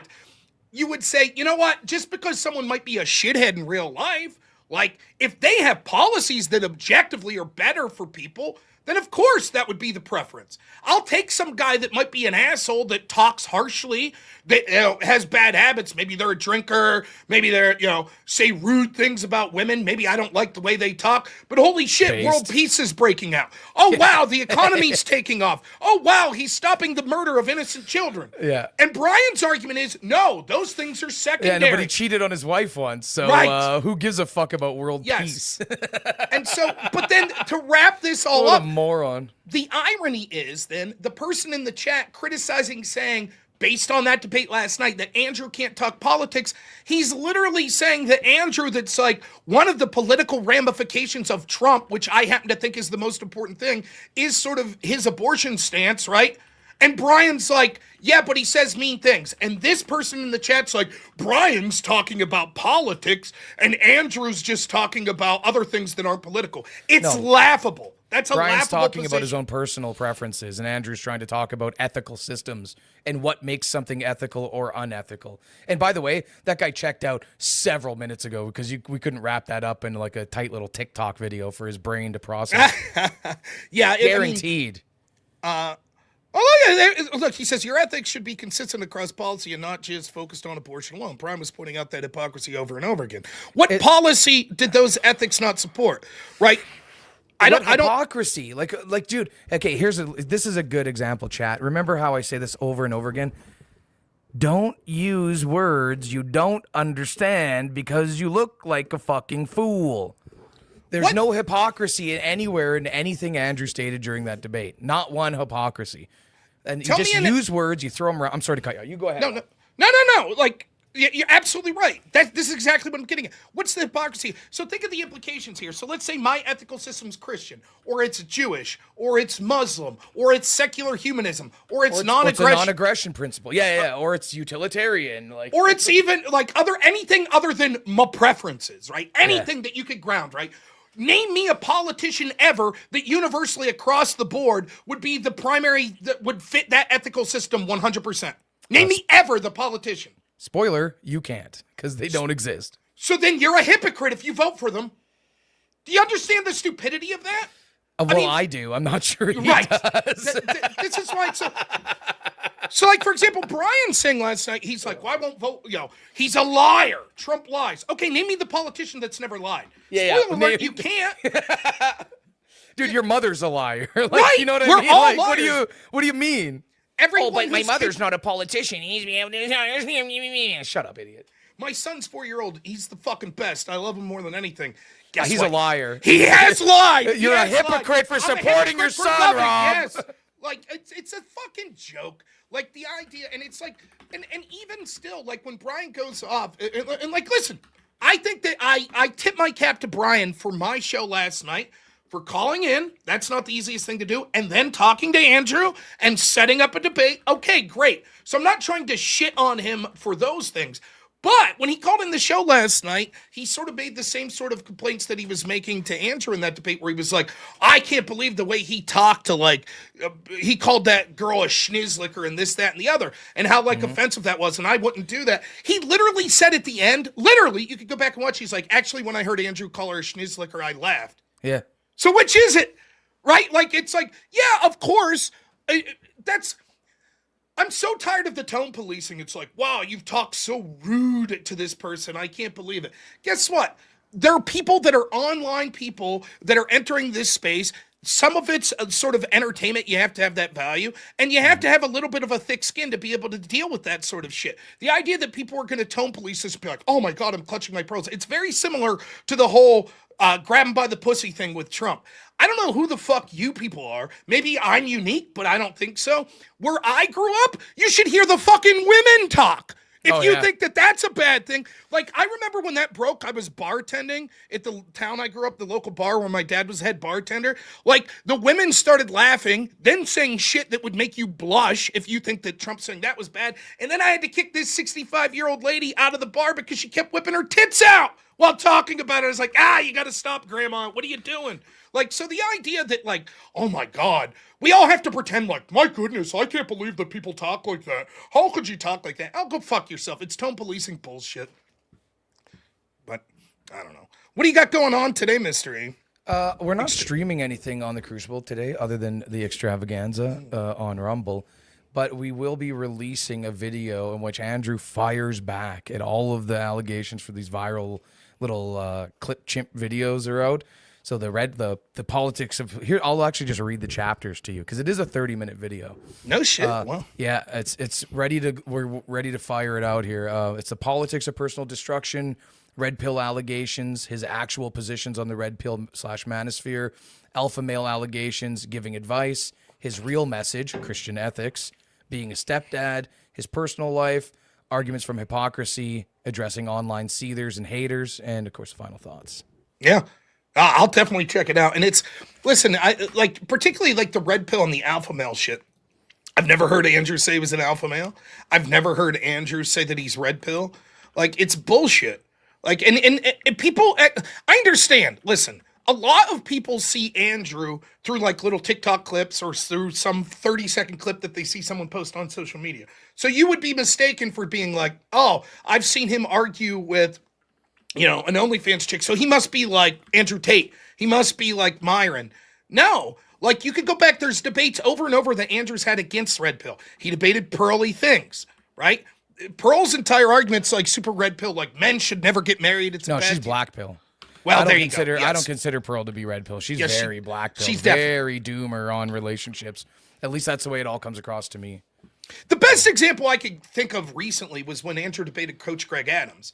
Right? And they're talking about marriage, and Andrew's literally making the argument that's opposite of the red pill people. Like, yes, you should get married. Married is good, except you shouldn't bother to do it through a secular marriage. You should do it through a Christian marriage. Now, where does that... So the attack on Andrew that's like, oh, he's Mr. Red Pill Alpha Male, but he's married to someone that has children to a previous relationship. And where in Christian ethics does it say that you shouldn't do that? I've never heard Andrew say that. I've never read that in the Bible that said anything to that extent. Hey, but they, it doesn't matter. The details don't matter. It's just, I consumed a 30-second clip that I think shows this guy's a hypocrite, so that must be true. See ya. What time do you wrap the show up, this one? 2:30. Eastern time? Yep, so about an hour. I'm going to set the premiere of this for... I'll just set it to go public then. If you want, you could actually maybe right over to that. Yeah, that's fine. Yeah. So I'll be ending right around 2:30. Yep. So I will set that up, set the premiere, and then, I'll raid over to it. That sounds great. PM, not AM. Sorry, I'm just thinking. No problem. That's actually great. That'll work just fine. So. Okay, perfect. Scheduled. All right, man. Well, hey, you take it easy. I'm going to get to the rest of these callers or they'll yell at me. But always a pleasure, Mystery. Yeah, have a good day. All right, take it easy. Bye. Now, I'm going to skip the line just a little, but I think it's warranted given the $300 donation. We're going to bring Jungle up next. But first, Sniper, thank you so much for the $5. Says, Mr. E, get my merch to me, man. He will get it. I'm absolutely positive. Jungle, $5 says, okay, fine. W Santa, E. You happy now, mister?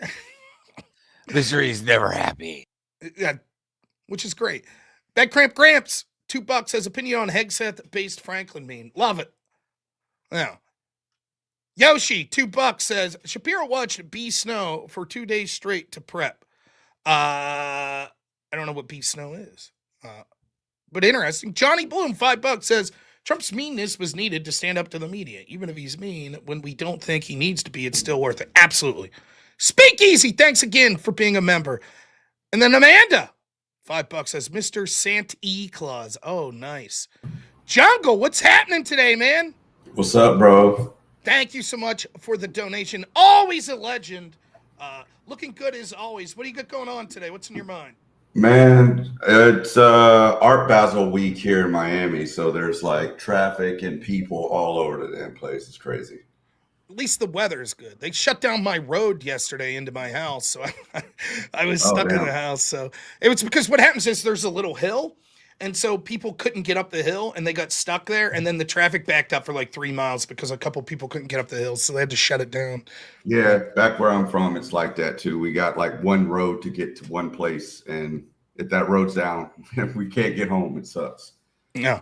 Did you see the Brian Shapiro debate yesterday? I did watch it. Yes. It was pretty interesting.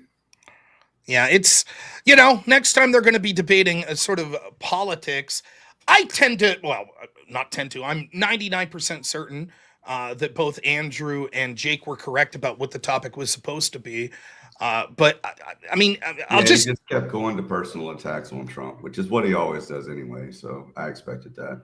Unless you are someone who is well-grounded in what your ethical system is, I would not take a debate with Andrew Wilson on sort of anything that has to do with morality or ethics. Well, the reason he didn't want to ground himself is because he knew Andrew would instantly tear him all apart, which he did anyway by not grounding himself. So either way he went, he was going to lose regardless, but he didn't want to put his foot down and stand on business on any particular thing, because then he's going to get judgment and lashback from not only Andrew, but everybody else that's either on his team or not on his team, which is why a lot of people don't like to stand on business, and they just kind of float out in the air so everybody can like them and they can switch their position at any time.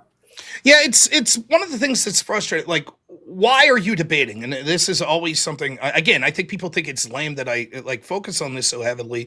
But what's the point? Are you just debating because you want to win the debate? Or are you debating because you're advocating a worldview that you truly believe in and you want people to hear that and hopefully convince them to come to your worldview? Right. Most of the time, the default is that it's something to do with the letter. Now, do you also want to win the debate? Of course. But if your primary concern is just looking good and winning the debate, that's how shit like this happens. So instead of answering a question truthfully, what you're doing is, Andrew says, well, what's your ethical basis? What's your ethical framework? You're thinking, where's he going to go with this? What can I say to help me win in this debate? As opposed to just being honest. This is my honest ethical framework. This is what I honestly believe. And what happens is you end up looking far worse for it because Andrew's not going to let it go. He's going to keep doubling down. And now you're in this position where this guy's like sort of has no idea what's going on. And it's just like, well, I guess it's my preferences, but it's also what the majority of people think. But no, it's not that, it's my preferences. And it ends up, you end up looking really bad for it. Yeah, exactly. I just had one question for you though, because I didn't I appreciate you skipping me the line, but I don't need to have any special treatment. Oh, no. It's the other people talk. But I do have one question. I have one statement I told your mod that I was going to make. I think it goes by Naughty Germ or something. Yeah.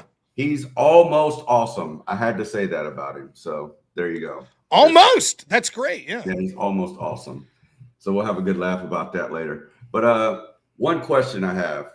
What is your go-to to address disagreements with your own ideology, like your stand-on position, just like you were just talking about? What is your go-to? So you mean like someone who's sort of ideologically aligned with me, but we have disagreements? No, it could be either one. They could be completely against you or with you, but you have a disagreement. What is your go-to to try and convince them of your worldview?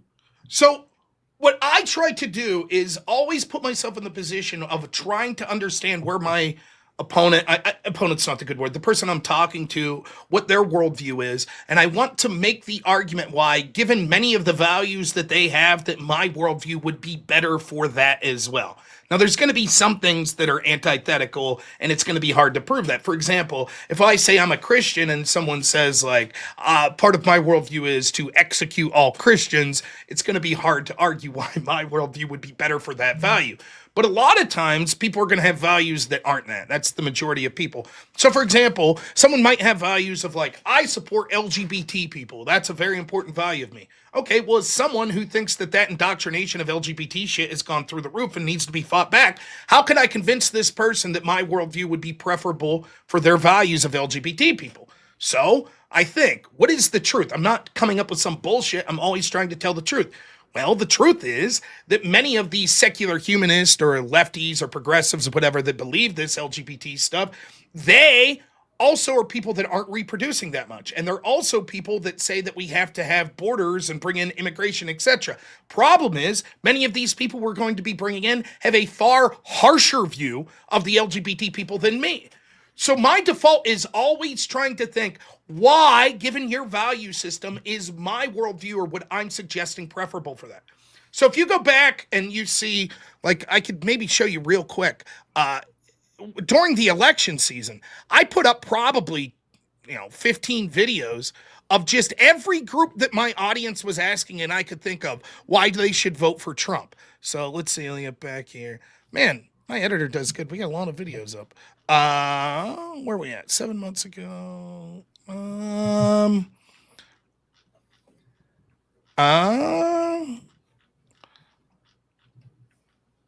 Okay, here we go. So I'll share this. So you can see why Muslims should vote for Trump, why progressives should vote for Trump, why people with disabilities should vote for Trump, why women, why young people, why union members, why Puerto Ricans, why parents, why libertarians, Hispanics, gays, entrepreneurs, DeSantis fans, why Black Americans, why the Amish, why should all Americans? And I'll just play you a little clip like, well, why would, for example, progressives, why would a progressive vote for Trump? I have to be completely honest that I am not a progressive. In fact, as someone who's sort of small government libertarian adjacent, many of the policies that progressives want would be antithetical to the things that I want. However, I know many progressives that are good people that want sort of the same things out of our country that I want. We just disagree on how to get there. We all want people to be healthy. We all want people to be happy. We want them to have opportunities. We just have disagreements on how to get there. So as a progressive, it might seem that you don't want to vote for someone like Donald Trump or Republicans that seem to advocate policies that maybe wouldn't be your forte. But I would argue this is a unique year for progressives and why they should strongly consider voting for Trump 2024 and Republicans down ballot, or at least voting third party and rejecting the Democrats. The Democrats do not care about your values. They're ran by people behind the scenes that are interested only in enriching themselves. They pander to you come election time. So you can see, we don't have to go through the whole video, but that's my default. My default is always trying to say, given your values, why you should still prefer my position. And the way I reference this, and I think when I give debate lessons, it's one of the first lessons I always get. You should win a debate or an argument through the path of least resistance. So you should always ask yourself, how can I win this debate by conceding the most arguments possible? Now watch Andrew yesterday, and you can see this in action. Andrew's like, fine, I could concede everything you're saying about Trump being a mean man, about being unethical, blah, blah, blah. However, here is the one thing that I think that he wins on, abortion, and here's why it's the most important. So given that, if I'm going to win through the path of least resistance, and by win, I don't mean like a game per se. I mean that I'm actually, these videos I was doing there, I'm literally, my goal is I want people to go vote for Trump, right? So what do? How, given your value system, does my position, vote for Trump, fit into that? So I'm not lying. I'm giving honest responses, and I'm not changing what I believe, but I'm able to argue why what I believe would fit in and be preferable, even given your different value system than me. So that's my default that I try to go to. I got one quick follow-up. I think I already know the answer to this question, but it's an interesting one. When you're debating someone, are you more interested in convincing them of your side and maybe trying to change their mind, or to get the audience on your side? Audience. More important. Audience. It's very difficult to get the person. Now, real quick, I'll tell you my spiel on this. I view the audience as 5 different categories. There is the audience that's super supportive of me and is almost always going to agree with me. Even if I lose the debate, they're going to agree. Then there's those that hate me or with my opponent and will almost never agree with me. Those groups are almost unreachable. It's just like, there are certain people that if you're a fan of me or if you're a fan of Destiny or whatever, it doesn't matter what I say or what Destiny says. It's not going to change your mind. You're going to say my guy won no matter what. Their position's best. Then there are people in the middle group, the middle two, which is like lean towards me or leans towards my opponent. Then there's people directly in the center that are either ignorant of the topic, so they just don't have an opinion yet, or they're sort of directly in the middle on what they think about it. It's those 3 middle groups that I'm focused on. Those are the people that I could swing further to my position. And so now, obviously, this is different. If it's just me and you talking at a bar, then yeah, my position, there's not really an audience, right? But when I'm debating online, yes, that's what I'm thinking. How does this look? I'm trying to convince people. Now, a secondary goal is I'm hoping to convince the person I'm debating, but it's very rare. I did it the other day. A person who was trans called in and was talking about how immoral it is to have deportations. And by the end of the conversations, they were like, yeah, you're right. We should have these deportations. And I came this close to getting them to the position that we should ban puberty blockers for children. This close, which, I mean, come on, that's pretty I'm sure they're not going to sleep at night thinking about it, though. That's true. I'm sure. Thanks, man, for bringing me up. I appreciate it. Let's get to your other callers, brother. Thank you, Jungle. Always appreciate it, man. Great to hear from you, man. Later, bro. One more super chat. Kanika for $10 says, from South Texas, where 70 degrees is sweatshirt weather. Isn't that weird? Like America's a vast place. It's so weird to me when I go down south and how they're freaked out about snow and stuff. All right, we got 40 more minutes of the show here, right?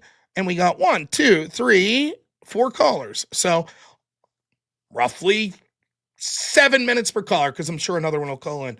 Premonition, Bass Grandma, what's happening today? How you doing? Hi, dear. My son told me to that's a compliment. Thank you so much. Of course. Bass Grandma is definitely a compliment. I called him and asked him what that meant. Yeah. Now, listen, people will laugh at that, but like there's different stages as you get older. Like I remember my debate coach, who's one of the biggest influences on me. I remember him as a professor. He's roughly 10 years older than me. And he's like, I don't understand the references to current movies and TV shows that people are making now. And I thought that was funny as a 20-year-old. Like, I get it. Now I'm 40 and I'm like 6, 7. What the heck is this? What are you talking about? So I get it. Like it's my son took it as a great compliment. So it definitely is. Yes. Thank you very much. And he is, someday maybe you guys will get to meet him because he's you guys. Yeah. All extremely high IQ people. All right. So as you know, I'm going to blow through this really quickly.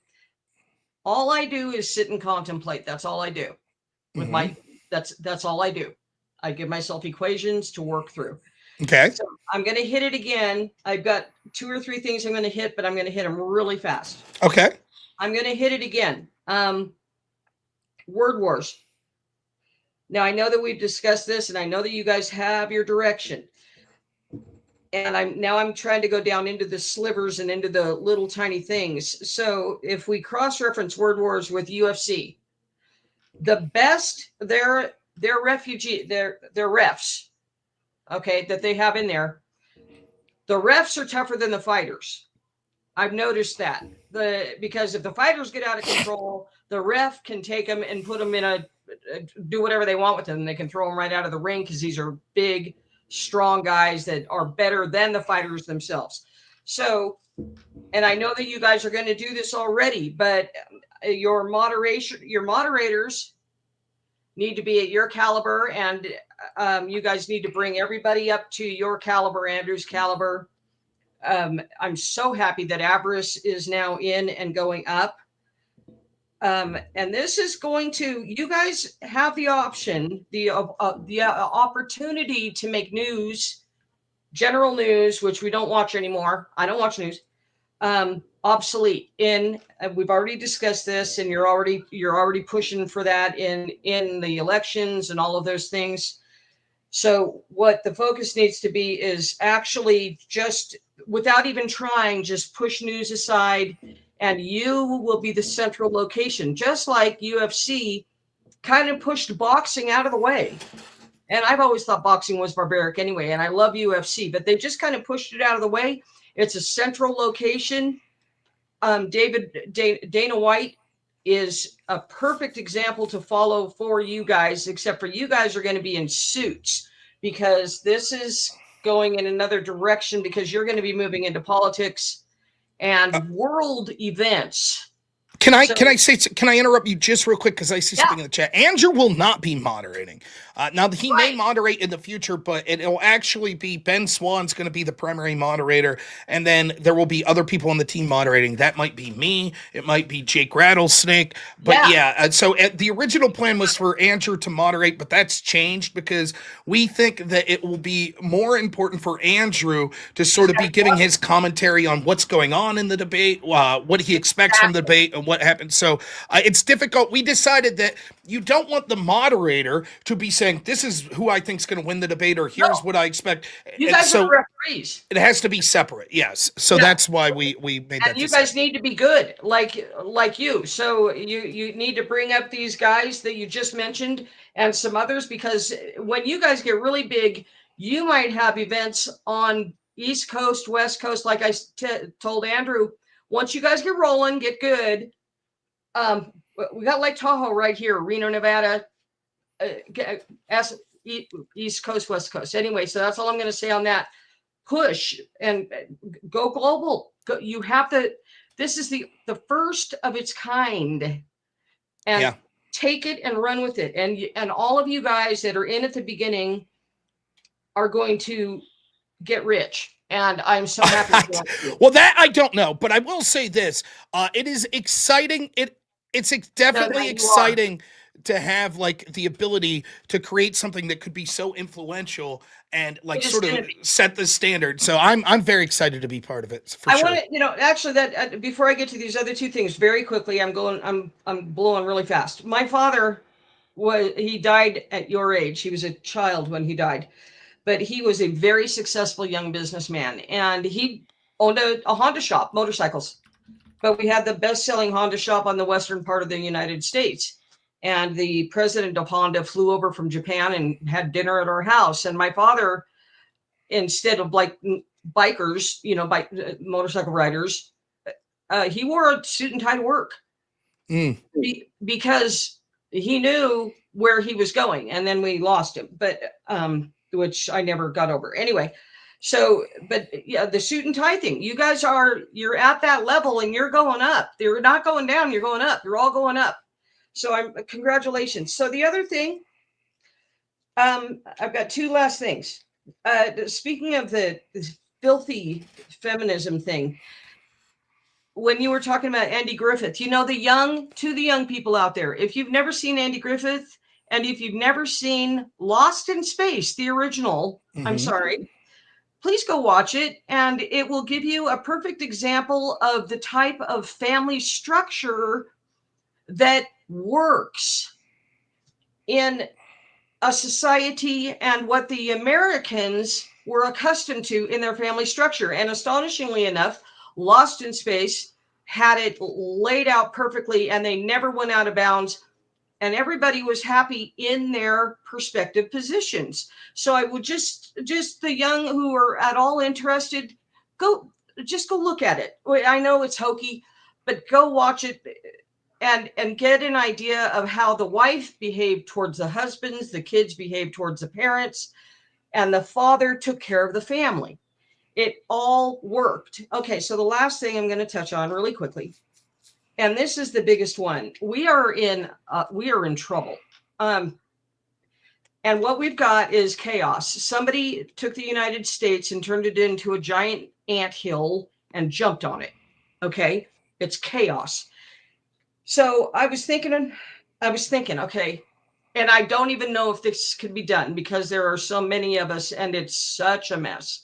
It's an anthill jumped on. But I was thinking about Herbert Hoover, and most of the young probably don't know who that is. That was a president, and we had a terrible depression. And there was people homeless everywhere. Nobody had food. Nobody had clothing. It was awful in the early 1900s. And Herbert Hoover said he's going to put a chicken in every pot. And what he did, as you know, but for those of you who don't, Herbert Hoover started all these giant construction things. The Hoover Dam, which is, I know there's a bigger dam in China now, but I think the Hoover Dam is the largest in the United States. And it took them years to just pile up the cement.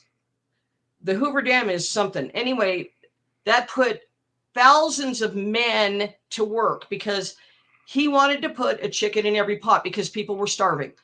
So, if we could, and I'm just an old lady, but the government or people with brains need to go back to the Hoover concept to focus all of our, for instance, they need to focus, and the guy that you were talking about, man, that makes me mad, and those judges, anyway, they need to focus. The first thing we have to do without any feelings involved, and I know it'll never happen, I'm just talking fantasy.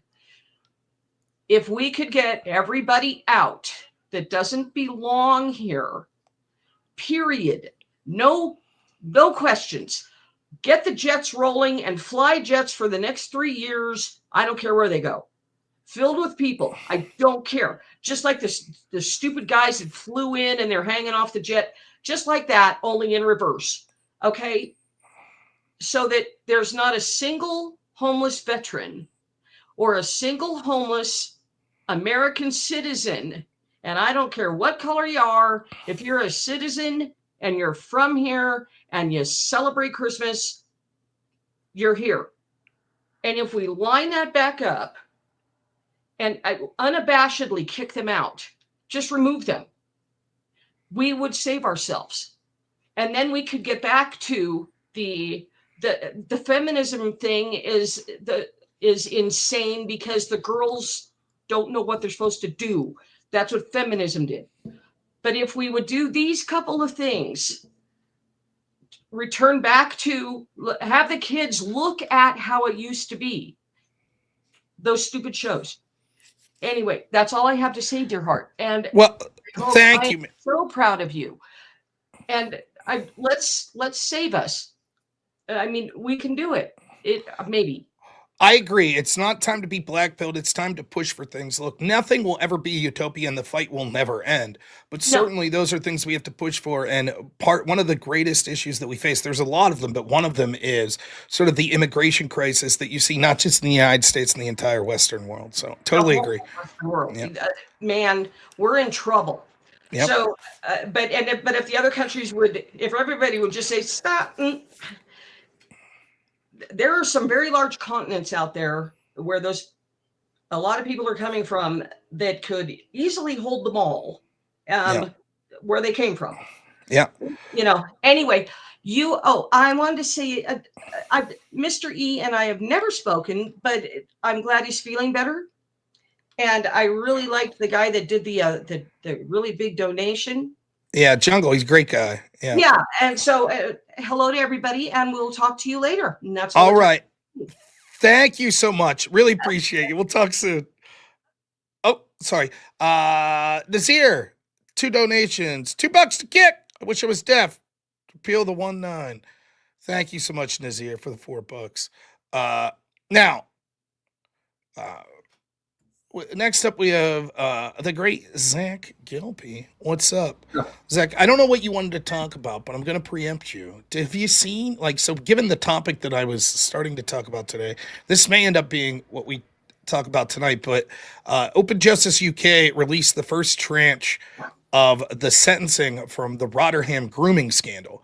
And I'm just going to read one of these. There are dozens of these online.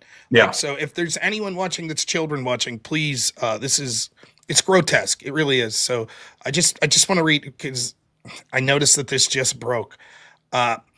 This became a regular. This is, again, a judge sentencing someone who's been convicted of these groomings. She started taking heroin and became addicted over time. On more than one occasion, she was taken to a house in Mosbro by Arsad Hussein. She was told she had to perform sexual acts with Burnaz Hussein, and others. She was made to perform oral sex upon Hussein, at times at Clifton Parks when and him were present. On one occasion, and this other guy demanded she give you oral sex. When she refused, she was knocked to the ground. When her nose stopped bleeding, you told her to do it. She did as she was told. You, on one occasion, dragged her across the boot of a car and took her to London. You told her that you owed the people in the house, so she had to have sex with 2 of them. She did, but after she finished, another man appeared. She had to have sex with him. She performed oral sex on a further 2 men. Even after she was moved to a different children's home, the abuse continued as you located her. She gave evidence that she told staff what was happening to her, but they accused her of covering up for running away. She became pregnant when she's like 13, by the way. She became pregnant when she was 14 and had a termination. Throughout these years in the care system before she turned 16, she had to have sex with different Asian men, see Muslim, on a different basis. They were older, some in their 30s, and sometimes up to 3 people a day. You would put pressure on her to do it and then leave her with no choice, saying if she loved you, she would do it. If she didn't, then you would hurt her. It's fucking grotesque. And like, I can't stress enough, these are the cultures that we're importing. And listen, I want to be clear. I'm not saying every Muslim person does this. I've personally met Muslims that are good people. But when you mass import people from these countries in the way that they practice Islam like this, these are the predictable results. And the fact that so many in the UK, and you're going to see it's happening here in the United States, so many politicians, law enforcement agents, etc., knew this shit was going on for decades. Hundreds of thousands of girls, they estimate, or we'll say tens of thousands, that were victims. It's truly revolting to see this.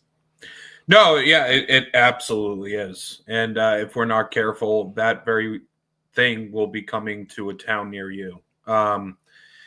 They were saying that Tommy Robinson was a conspiracist, white supremacist, whatever trope you can throw at somebody, including putting the man in prison for saying the very things that are now coming true.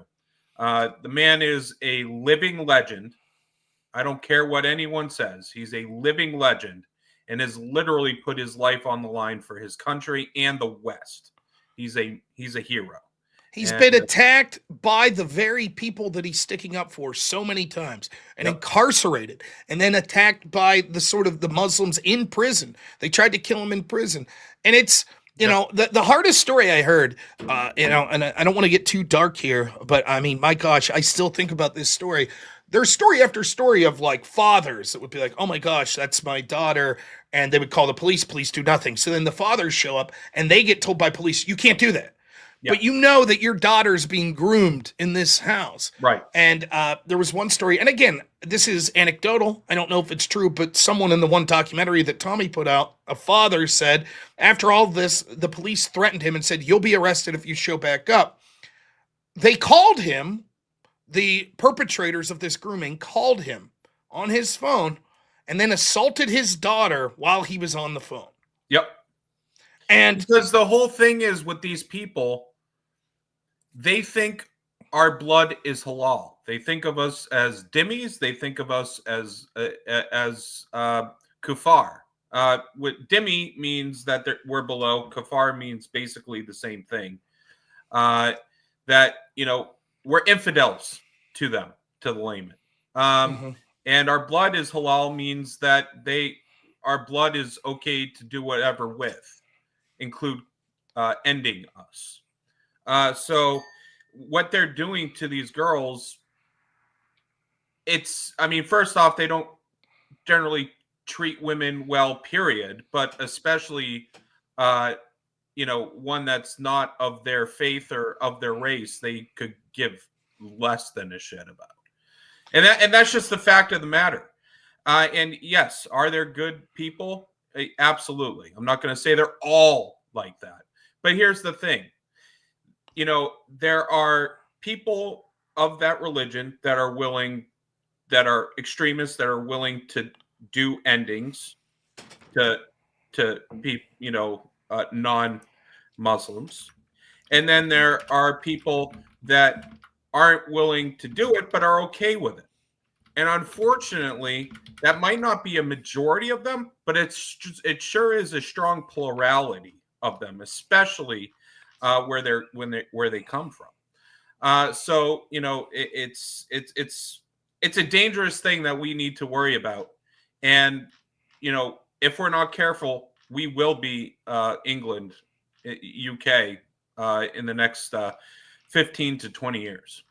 I mean, I saw on the extravaganza, I hesitated to put it because we're on YouTube, but there was a group, and my buddy Avarice showed me this video, a group of people in Ireland. By the way, I don't support this, but they're like, we're so fucking pissed. They're wearing masks. It looks like the old IRA days. They're like, dude, we're fighting back. And I can't say aggressively enough, I'm against like using violence in that way. It's worse in Ireland than it is in the UK. Yeah. And people don't even realize it. And the government there is even more pro because the demographics there are even stronger. And here's the other dangerous thing about the UK. So they only have 70,000 troops total. England only has 70,000 troops. And they've already, and Tommy Robinson talks about this all the time, they've already found 40,000 known Islamic extremists in England. Yeah. That's a very dangerous prospect. Right there is a civil war right there. So, you know, talking about having your enemies literally, and it's getting worse, right? Worse. So as the like, it'll never be right. Those numbers are going to continue to get worse, and it really is. I mean, I wonder if Ireland and the UK are lost, and I don't mean to be. Now, listen, there's always hope. It's not lost. Right. I have hope. Yeah, no, it isn't. People, more and more people are waking up. What we saw back in September, a week after Charlie Kirk's assassination, they had a 1 million man march where I think like 1,500,000 people went to London and marched through London. People are waking up to this, and they were protesting. They were protesting a lot at a lot of these hotels that are housing all these illegal migrants and things of that nature as well. So where you weren't seeing this back, 5, even 3 years ago in UK. So they are fighting back. They are waking up, and you're seeing people like Nigel Farage, who at first was saying how, it's good to have multiculturalism and things like that. Now he's going the opposite direction because his base is saying, fuck you. We don't want you to have that position.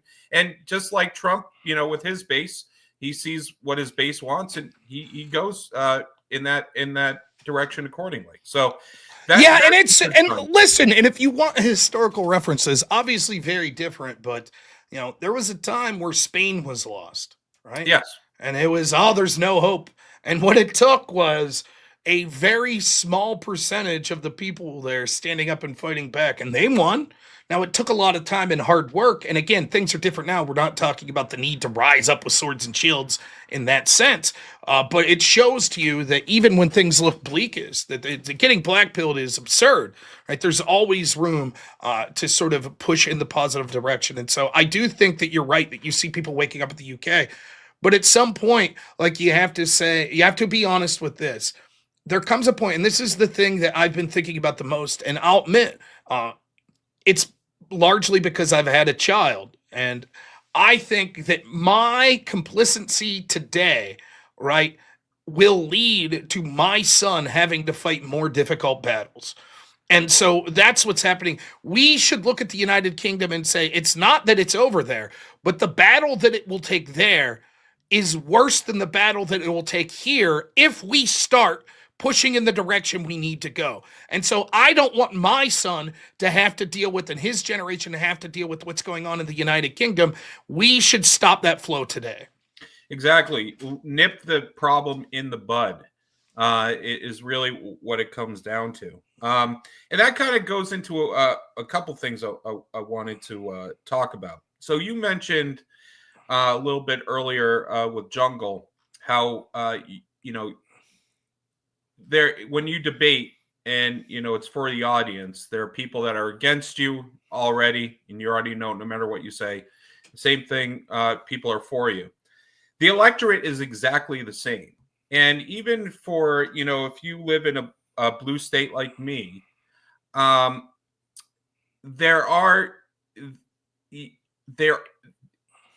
is winnable in districts if you're smart about it. And the way I think about it is, yes, you can't look at the entire electorate or the entire community, because you have to take certain segments out. So, for example, if you take the non-citizens out, right? They don't count, right? Well, then you're left with a smaller piece of pie. Okay. Well, with the people that are citizens, there's a certain significant amount that aren't of age, right?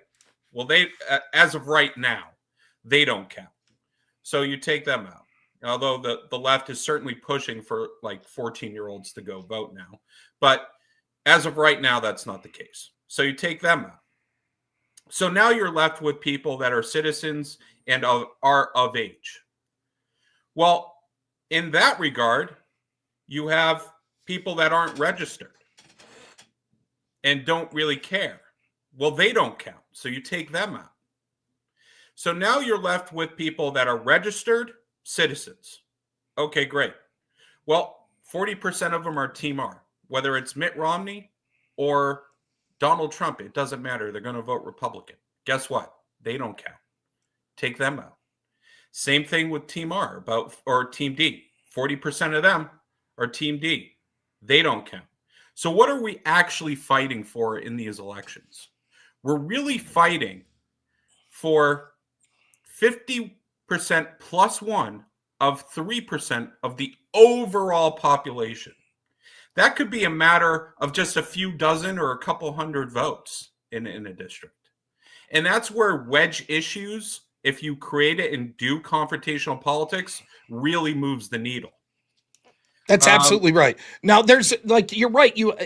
Yes, there's part of you want to drive out your base because, sure. and that's all true as well. But yes, you're absolutely right. Here, one of the things that I fought for, so there's two ways to look at this. There's absolutely those people, those 3% that in those wedge issues and stuff, and being able to articulate them. This is why you should prefer us, right? That's number one. Number two is that you need to inspire the people that you know are on your side, but that are basically complacent and lazy and don't go vote. Where I live, even the people that are like, I don't really care about politics, 90% of them that I know, 90% are staunch conservatives. And if you really force them to talk about politics, they're probably more right-wing than me, right? They just don't give a shit. I'm hunting, I'm hanging out with friends, I got work, I don't give a shit. All these politicians are garbage anyways. And for me, what I focus on, and I think this would fit in with confrontational politics, is expressing to those people the mistake they make not being involved. And the easiest way for me to do it with them, with the people here, is COVID. Because these people that were like, I don't give a shit about politics, that may be true, but politics gives a shit about you. Yep. And so all of a sudden you saw, my son can't go to his senior football game. Sorry. I can't go visit my mom in the nursing home. Sorry. I can't operate my small business. Sorry. That shit, if you were complacent and you're like, I don't really give a shit about politics. Yeah, well, at some point, politics is going to come knocking on your door, and the little things that you thought, there's no way politics will ever influence my ability to go visit my mom in a nursing home. Yes, it will. And so I heavily tried to convince people around here with messages like that.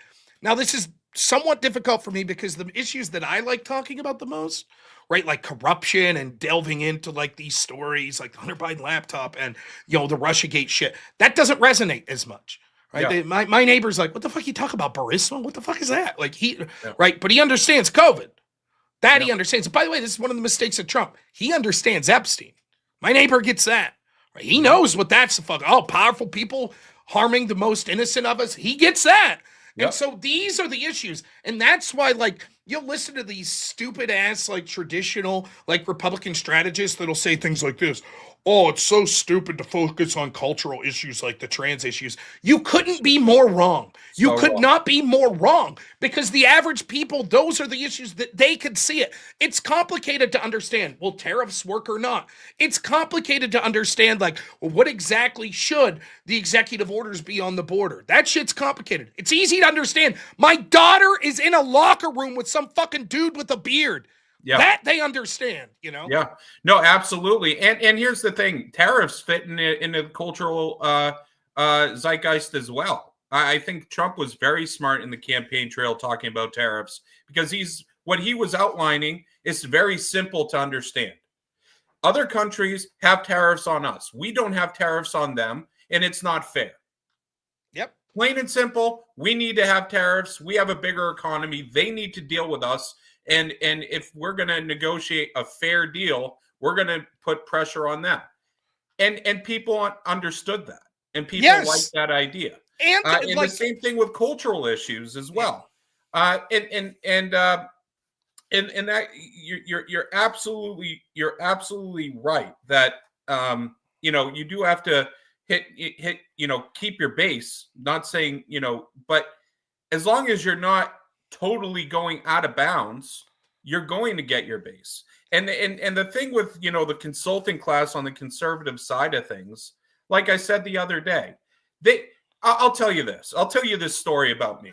Okay. When I first got into politics, my mentor, and it was a very good friend of mine, gave me my start. He was a consultant. He was in the consulting class of things. This is before I learned about confrontational politics. He said, Zach, what's more important, winning or making money? Can you guess what the answer was? From you?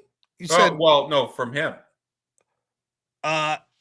He probably said some form of either winning or that it's like some sort of collaboration of the two. Making money. Yeah. That's what they give a shit about. That's what the consultants care about first. Oh, I see what you... Yes, from someone, yes. They want to make money first.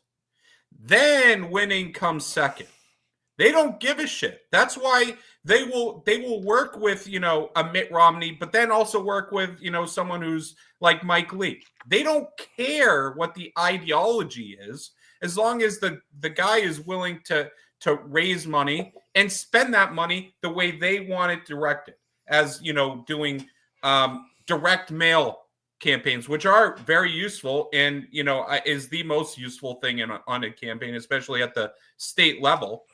But also doing TV ad buys. They get 30% of the ad buy in some cases in presidential races. At the very least, 10%. That's how these guys are making their money. And that's what their priority is. Not necessarily winning. It's absolutely like, it's so frustrating. And it makes sense then when you look at like why nothing ever gets done that sort of the base wants, because all that matters is money and winning, or money and their pocketbook. And so, I'm not going to mention any names right now. I can't even remember his name, but it's why you see a lot of these like wealthy tech CEOs. No problem. We're all in on Trump, and then Mamdani wins. Great, Mamdani's a good guy. Because at the end of the day, and you can't even fault those class of people like a business owner or something like that. He's like, dude, I just want for me and my shareholders to make a bunch of money. If that means buttering up to Republican, fine. If that means buttering up to Democrat, fine. You also have to understand that as part of the voting base as well. It's why this sort of idea of cancel culture had to be embraced by the right. Yes, in a perfect world, you don't give a shit. Some company puts an ad on something that you hate. You just say, fuck it, I don't care. But the Democrats and the left are playing for keeps. And so what happened was corporate America decided, well, shit, on one side, if we do things that the right doesn't like, we're not going to lose much money because they'll just go, ooh, I don't like that. But on the other side, they'll have Media Matters go after all of our sponsors. They'll fucking and they'll mobilize to make sure that we're boycotted. And so eventually the other game had to play that the other side had to play that in a form of mutually assured destruction to convince these corporations, well, shit, now we can't just shit on the right. That's not the safe space. Right. They don't care. They don't care about the politics of the right and left. They care about money. But what's terrible is when you see the politicians, you understand the corporation, like, of course, you're selling a product. The old Michael Jordan, Republicans buy shoes too. I don't give a fuck. I'll sell to whoever. But that's not the place of the politicians. Winning should be what matters, and it's not. Well, the politicians, it is. They want to get elected and reelected. It's their advisors, the consultants. That's not their priority. Their priority is making money. Right. That's what I mean. When you look at the political teams, with politicians, like, you were saying, when you were running, your biggest priority, or you were hoping, is, the corruption and things like that. But what I remind candidates that I work with, it's not about you, it's about them. That's what you're trying to sell. It's what you can do for them. And yes, your priorities could be X thing. That's what you value. But that doesn't necessarily correlate to what the electorate values. Correct. You can still have your values and talk about it, but it shouldn't be the forefront. What should be the forefront is what the electorate is concerned about, and you can still move your policies through as well once you're elected. Yeah, that's what I like to tell people. Well, Zach, I gotta go. I gotta get to a couple more callers, but man, it's always a pleasure. Thank you so much. Have a man. good one. We'll talk Thank soon. you. Yep. You have a good one as well. Now, we're 114%. If we could get the dono goal up to 140%, we would acknowledge that day shift will forever be superior to night shift. So keep getting those donos in. Next up, friend that I met at DebateCon, Gabe. What's happening, man? How you doing today? Pretty well. I appreciate it. Good. Sorry, I know I haven't responded yet to your message, but I will get there. But what's on your mind today? Oh, so you actually did receive it. I did receive it on X. What had happened was, I don't know if you heard me saying, I didn't realize that with the, I don't know if it was the update and change on X or what, but I kept checking my DMs for stuff and I didn't check the request portion. So I finally did like 2 days ago receive it. I'm backlogged like 40 that I've missed. So, but yeah. Okay. No, basically, this would be my first professional debate request, and you accepted it. So I really am appreciative of that, especially with doing the modern day debate outnumbered in February against Andrew Wilson, but then also recently against Jim Bob in Tennessee. So it's more conversation about problem solving humanity's problems and worldviews. That's basically when we talked in the hallway. Like to be co-thinking in one mind would have to represent a religion that has to be pure. But there's so many different religions, and it seems to be there's so many impurities, but there has to be just one that is pure. And to me, it has to be a form that is reflecting the kingdom of God. That's what claims Christian nationalism is. So basically, the debate topic, the debate question, I know you're busy in the next month or so, and whenever we get that through in the conversation on X and agreed upon it, actually deep dive into this, I would greatly appreciate it. It would make beneficial for humanity, especially with my different viewpoints, because I'm more of a extreme centrist. So my thing is, to me, that murder is unrighteously unjustified. But then killing has to be righteously justified because of the crimes that have committed. It has to have a punishable just factor about it. That is righteous, by the way. But then that's Old Testament, and then we're in the New Testament. The way I'm seeing it, that is being explained, would be someone who is an extreme centrist will have to save. So I do believe there is a possibility of hope that there is an expectation that people can repent. It just, they don't even know how to. They don't even know what that is, because due to afflictions, witnessing afflictions, it's more like, how do we survive in the situation of horrors? And it's just the problem. Well, let me say this. I don't do a lot of theology debates, and when it comes to like philosophy, I don't know that I'm the best person. I'm more of like there are people that'll like look at something, they see a stump in the yard, they're like, what is the existential value of this stump existing? How did it get there? And they'll be talking in ways above what I could contemplate. I'm just interested in removing the stump.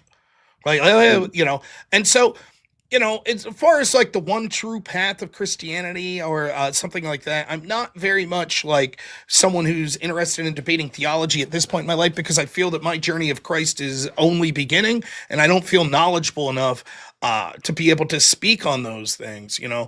Issues of like sort of justification of things of morality, such as, is it appropriate to take someone's life? Of course, I agree that there are times that would be appropriate, and that's different than murder, which is the unjustified killing. What is it that we could say is our value system would lead that? Well, it's interesting. We would be able to have like sort of an ethical framework and then be able to talk. I would be more focused on a practical application. Is it okay to kill that person who SA'd children? Sure. Is it okay to kill that person who, criticized the government? Probably not. So I'm more, I guess, focused on like sort of the normative ways that we should proceed forward and sort of winning battles on the ground politically and otherwise culturally. And I don't really do a lot of the like deep dive philosophical stuff. So I don't know if I'm the right person for that, if I'm honest. Understood. So my thing, shouldn't there be a combination that the United States of America combining with Christian nationalism.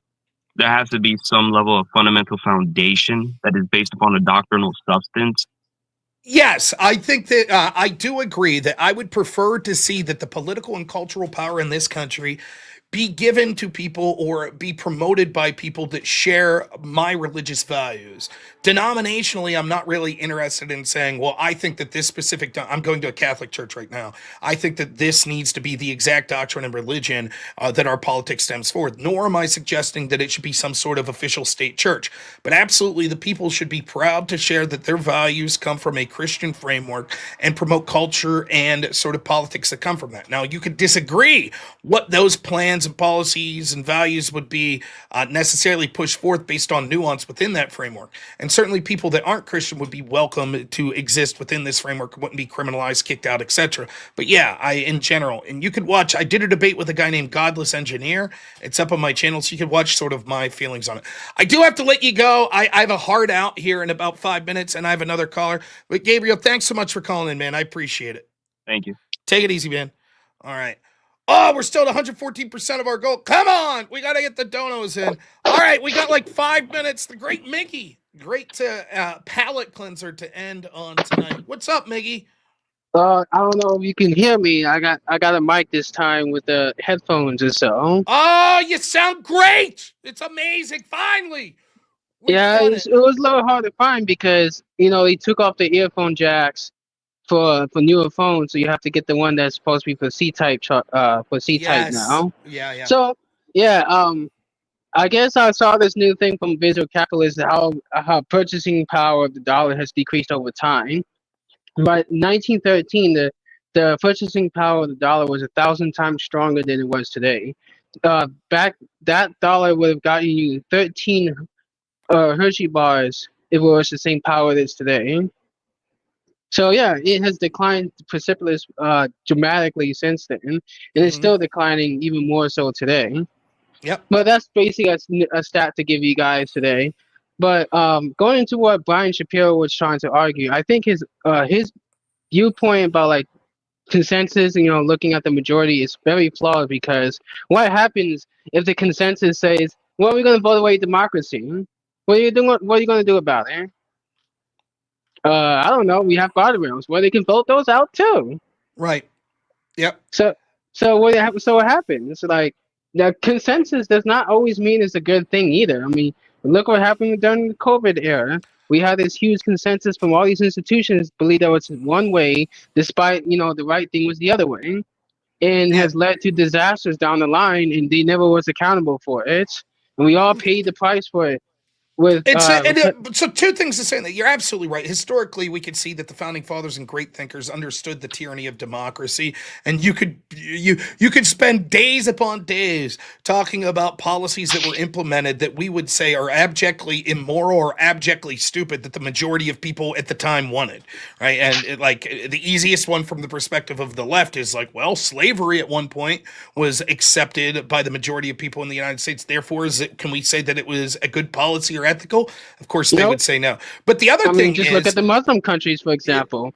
They being LGBT can be the death penalty over there, especially in places like Iran or Saudi Arabia or even down in Indonesia. I mean, there was a gay couple there years ago that was sentenced to 167 lashings in Indonesia. Yeah, and that was the majority. The other thing is that the people that advocate this are very selective in when they accept it. Okay, so if the majority of people want mass deportations, then that's ethical, correct? Well, no. For that particular issue today, we don't want that. Okay, well, the majority of people are over this trans shit, and they want policies that say that. Well, no. They deserve. And at one point, remember, originally when gay marriage was actually legalized, the majority of people, and the only time that it was voted on in Proposition whatever there in California, voted against the legalization of gay marriage. None of that mattered. They're okay with that. They say, well, and they're, by the way, correct about this, that there are certain things that in this country we wouldn't leave up to just a direct democratic vote. For example, it is entirely possible that if we let it up to a direct democratic vote, that people might suggest that we ban billionaires. Nope, let's take their money. And of course, thinkers have talked about this for years. The problem with direct democracy is when 51% of the people realize they could vote to obtain the wealth of the other 49% of people, then that's it. That's the end of the system. You're going to have terrible conflicts. You've seen this right now with how they was trying to flooding the demographics in the UK, in Ireland, with all these people flooding in from the third world, so they can change the voting bloc and all that. People are pissed, and now it's creating conflict. It's going to get very violent. Like the IRA is back, like you was mentioning earlier. That's not good. I don't know if anybody tell you how can say, like, I remember researching about the IRA, and those days were like the days of lead in Italy, the IRA in Ireland. It was brutal times, very brutal. Yeah. And there's no other way around it. Now we're probably gonna go back to those times again. Hey, Miggy, I gotta cut you off, man. I gotta go. I got a hard out here, but man, it's always a pleasure to talk to you. And we'll be doing the call-in show tomorrow, so hopefully we'll talk soon. All right. Take it easy, man. All right. Still at 114%. Someone, who's the chat out there that's gonna donate? Independent Thinker, thanks so much for the membership. And Achilles gives 5 memberships. Thank you. Someone's gonna donate 50. Donate. $50. I feel it. Avarice, it's been a pleasure today. Thanks so much. We'll be on tonight at 10 p.m. See you tonight. Now, Mr. E mentioned that he was going to put that video up in the Crucible. I don't see it scheduled yet, so I cannot raid over there. Hold on. Gotta be real quick. I gotta go. I got like 30 seconds. So I'm supposed to be out here at 2:30. I'm 3 minutes late, and I cannot be late to pick up my son. So gotta be super quick. You said it should be released 3 minutes ago. Oh, but I can't raid to a video. I can only raid to I can only raid to if it's a premiere, a live premiere. He can only raid to a live premiere, Mr. E. See, I'll show you. When I search for videos to raid, it's only going to let me do live shows or upcoming live. It won't. He said, "Oh shit, hold on, he's doing it right now." Okay. I can change it. He said, "Never mind." He said, "Never mind." Mangozi, thanks so much for the $10 over there on Rumble. Let's see. He just said never mind then? Yeah, he just said never mind. Okay. Well, then we'll just raid over to Jay Dyer. But you're making a huge mistake if you don't go to the Crucible today to watch this video. You've seen people smear Andrew. So please take your opportunity to go watch the thorough response that they put out. Adamant, thanks so much. $5 says, have a good day, sir. Now, I know someone's about to donate $50 during the outro, so I heavily appreciate it. Thank you so much to everyone who called in. Thank you to everyone who liked the video. Thank you to everyone who donated. Thank you to Avarice. I appreciate all of you. We're going to raid over to Jay Dyer. Please give him a thumb and a like. And please, please, please, please, please go over to the Crucible at some point today and check out that new video that Mr. E was talking about. We'll see you at 10 p.m. Eastern tonight. Thank you to whoever is about to donate $50 during the outro. You're the best. You know who you are. And please, please, please, always keep in your hearts the memory of Charlie Kirk, how they assassinated him and how they celebrated it and then shit on his family. God bless Charlie Kirk and his family, and please keep them in your thoughts and prayers. Thanks so much, everyone. We'll see you tonight. As always. Only in America is it possible to say, you know what, I don't like the way the country is going, and to do something about it. Take that risk. Take that leap of faith. Stay involved. Trust God and act obediently. Romans 12:2 verse.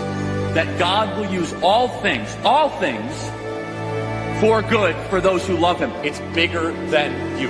I want you to remember that. It is bigger than you. It's bigger than me. You are here to make somebody else's life better, the pursuit of liberty and freedom. You know what gives me strength?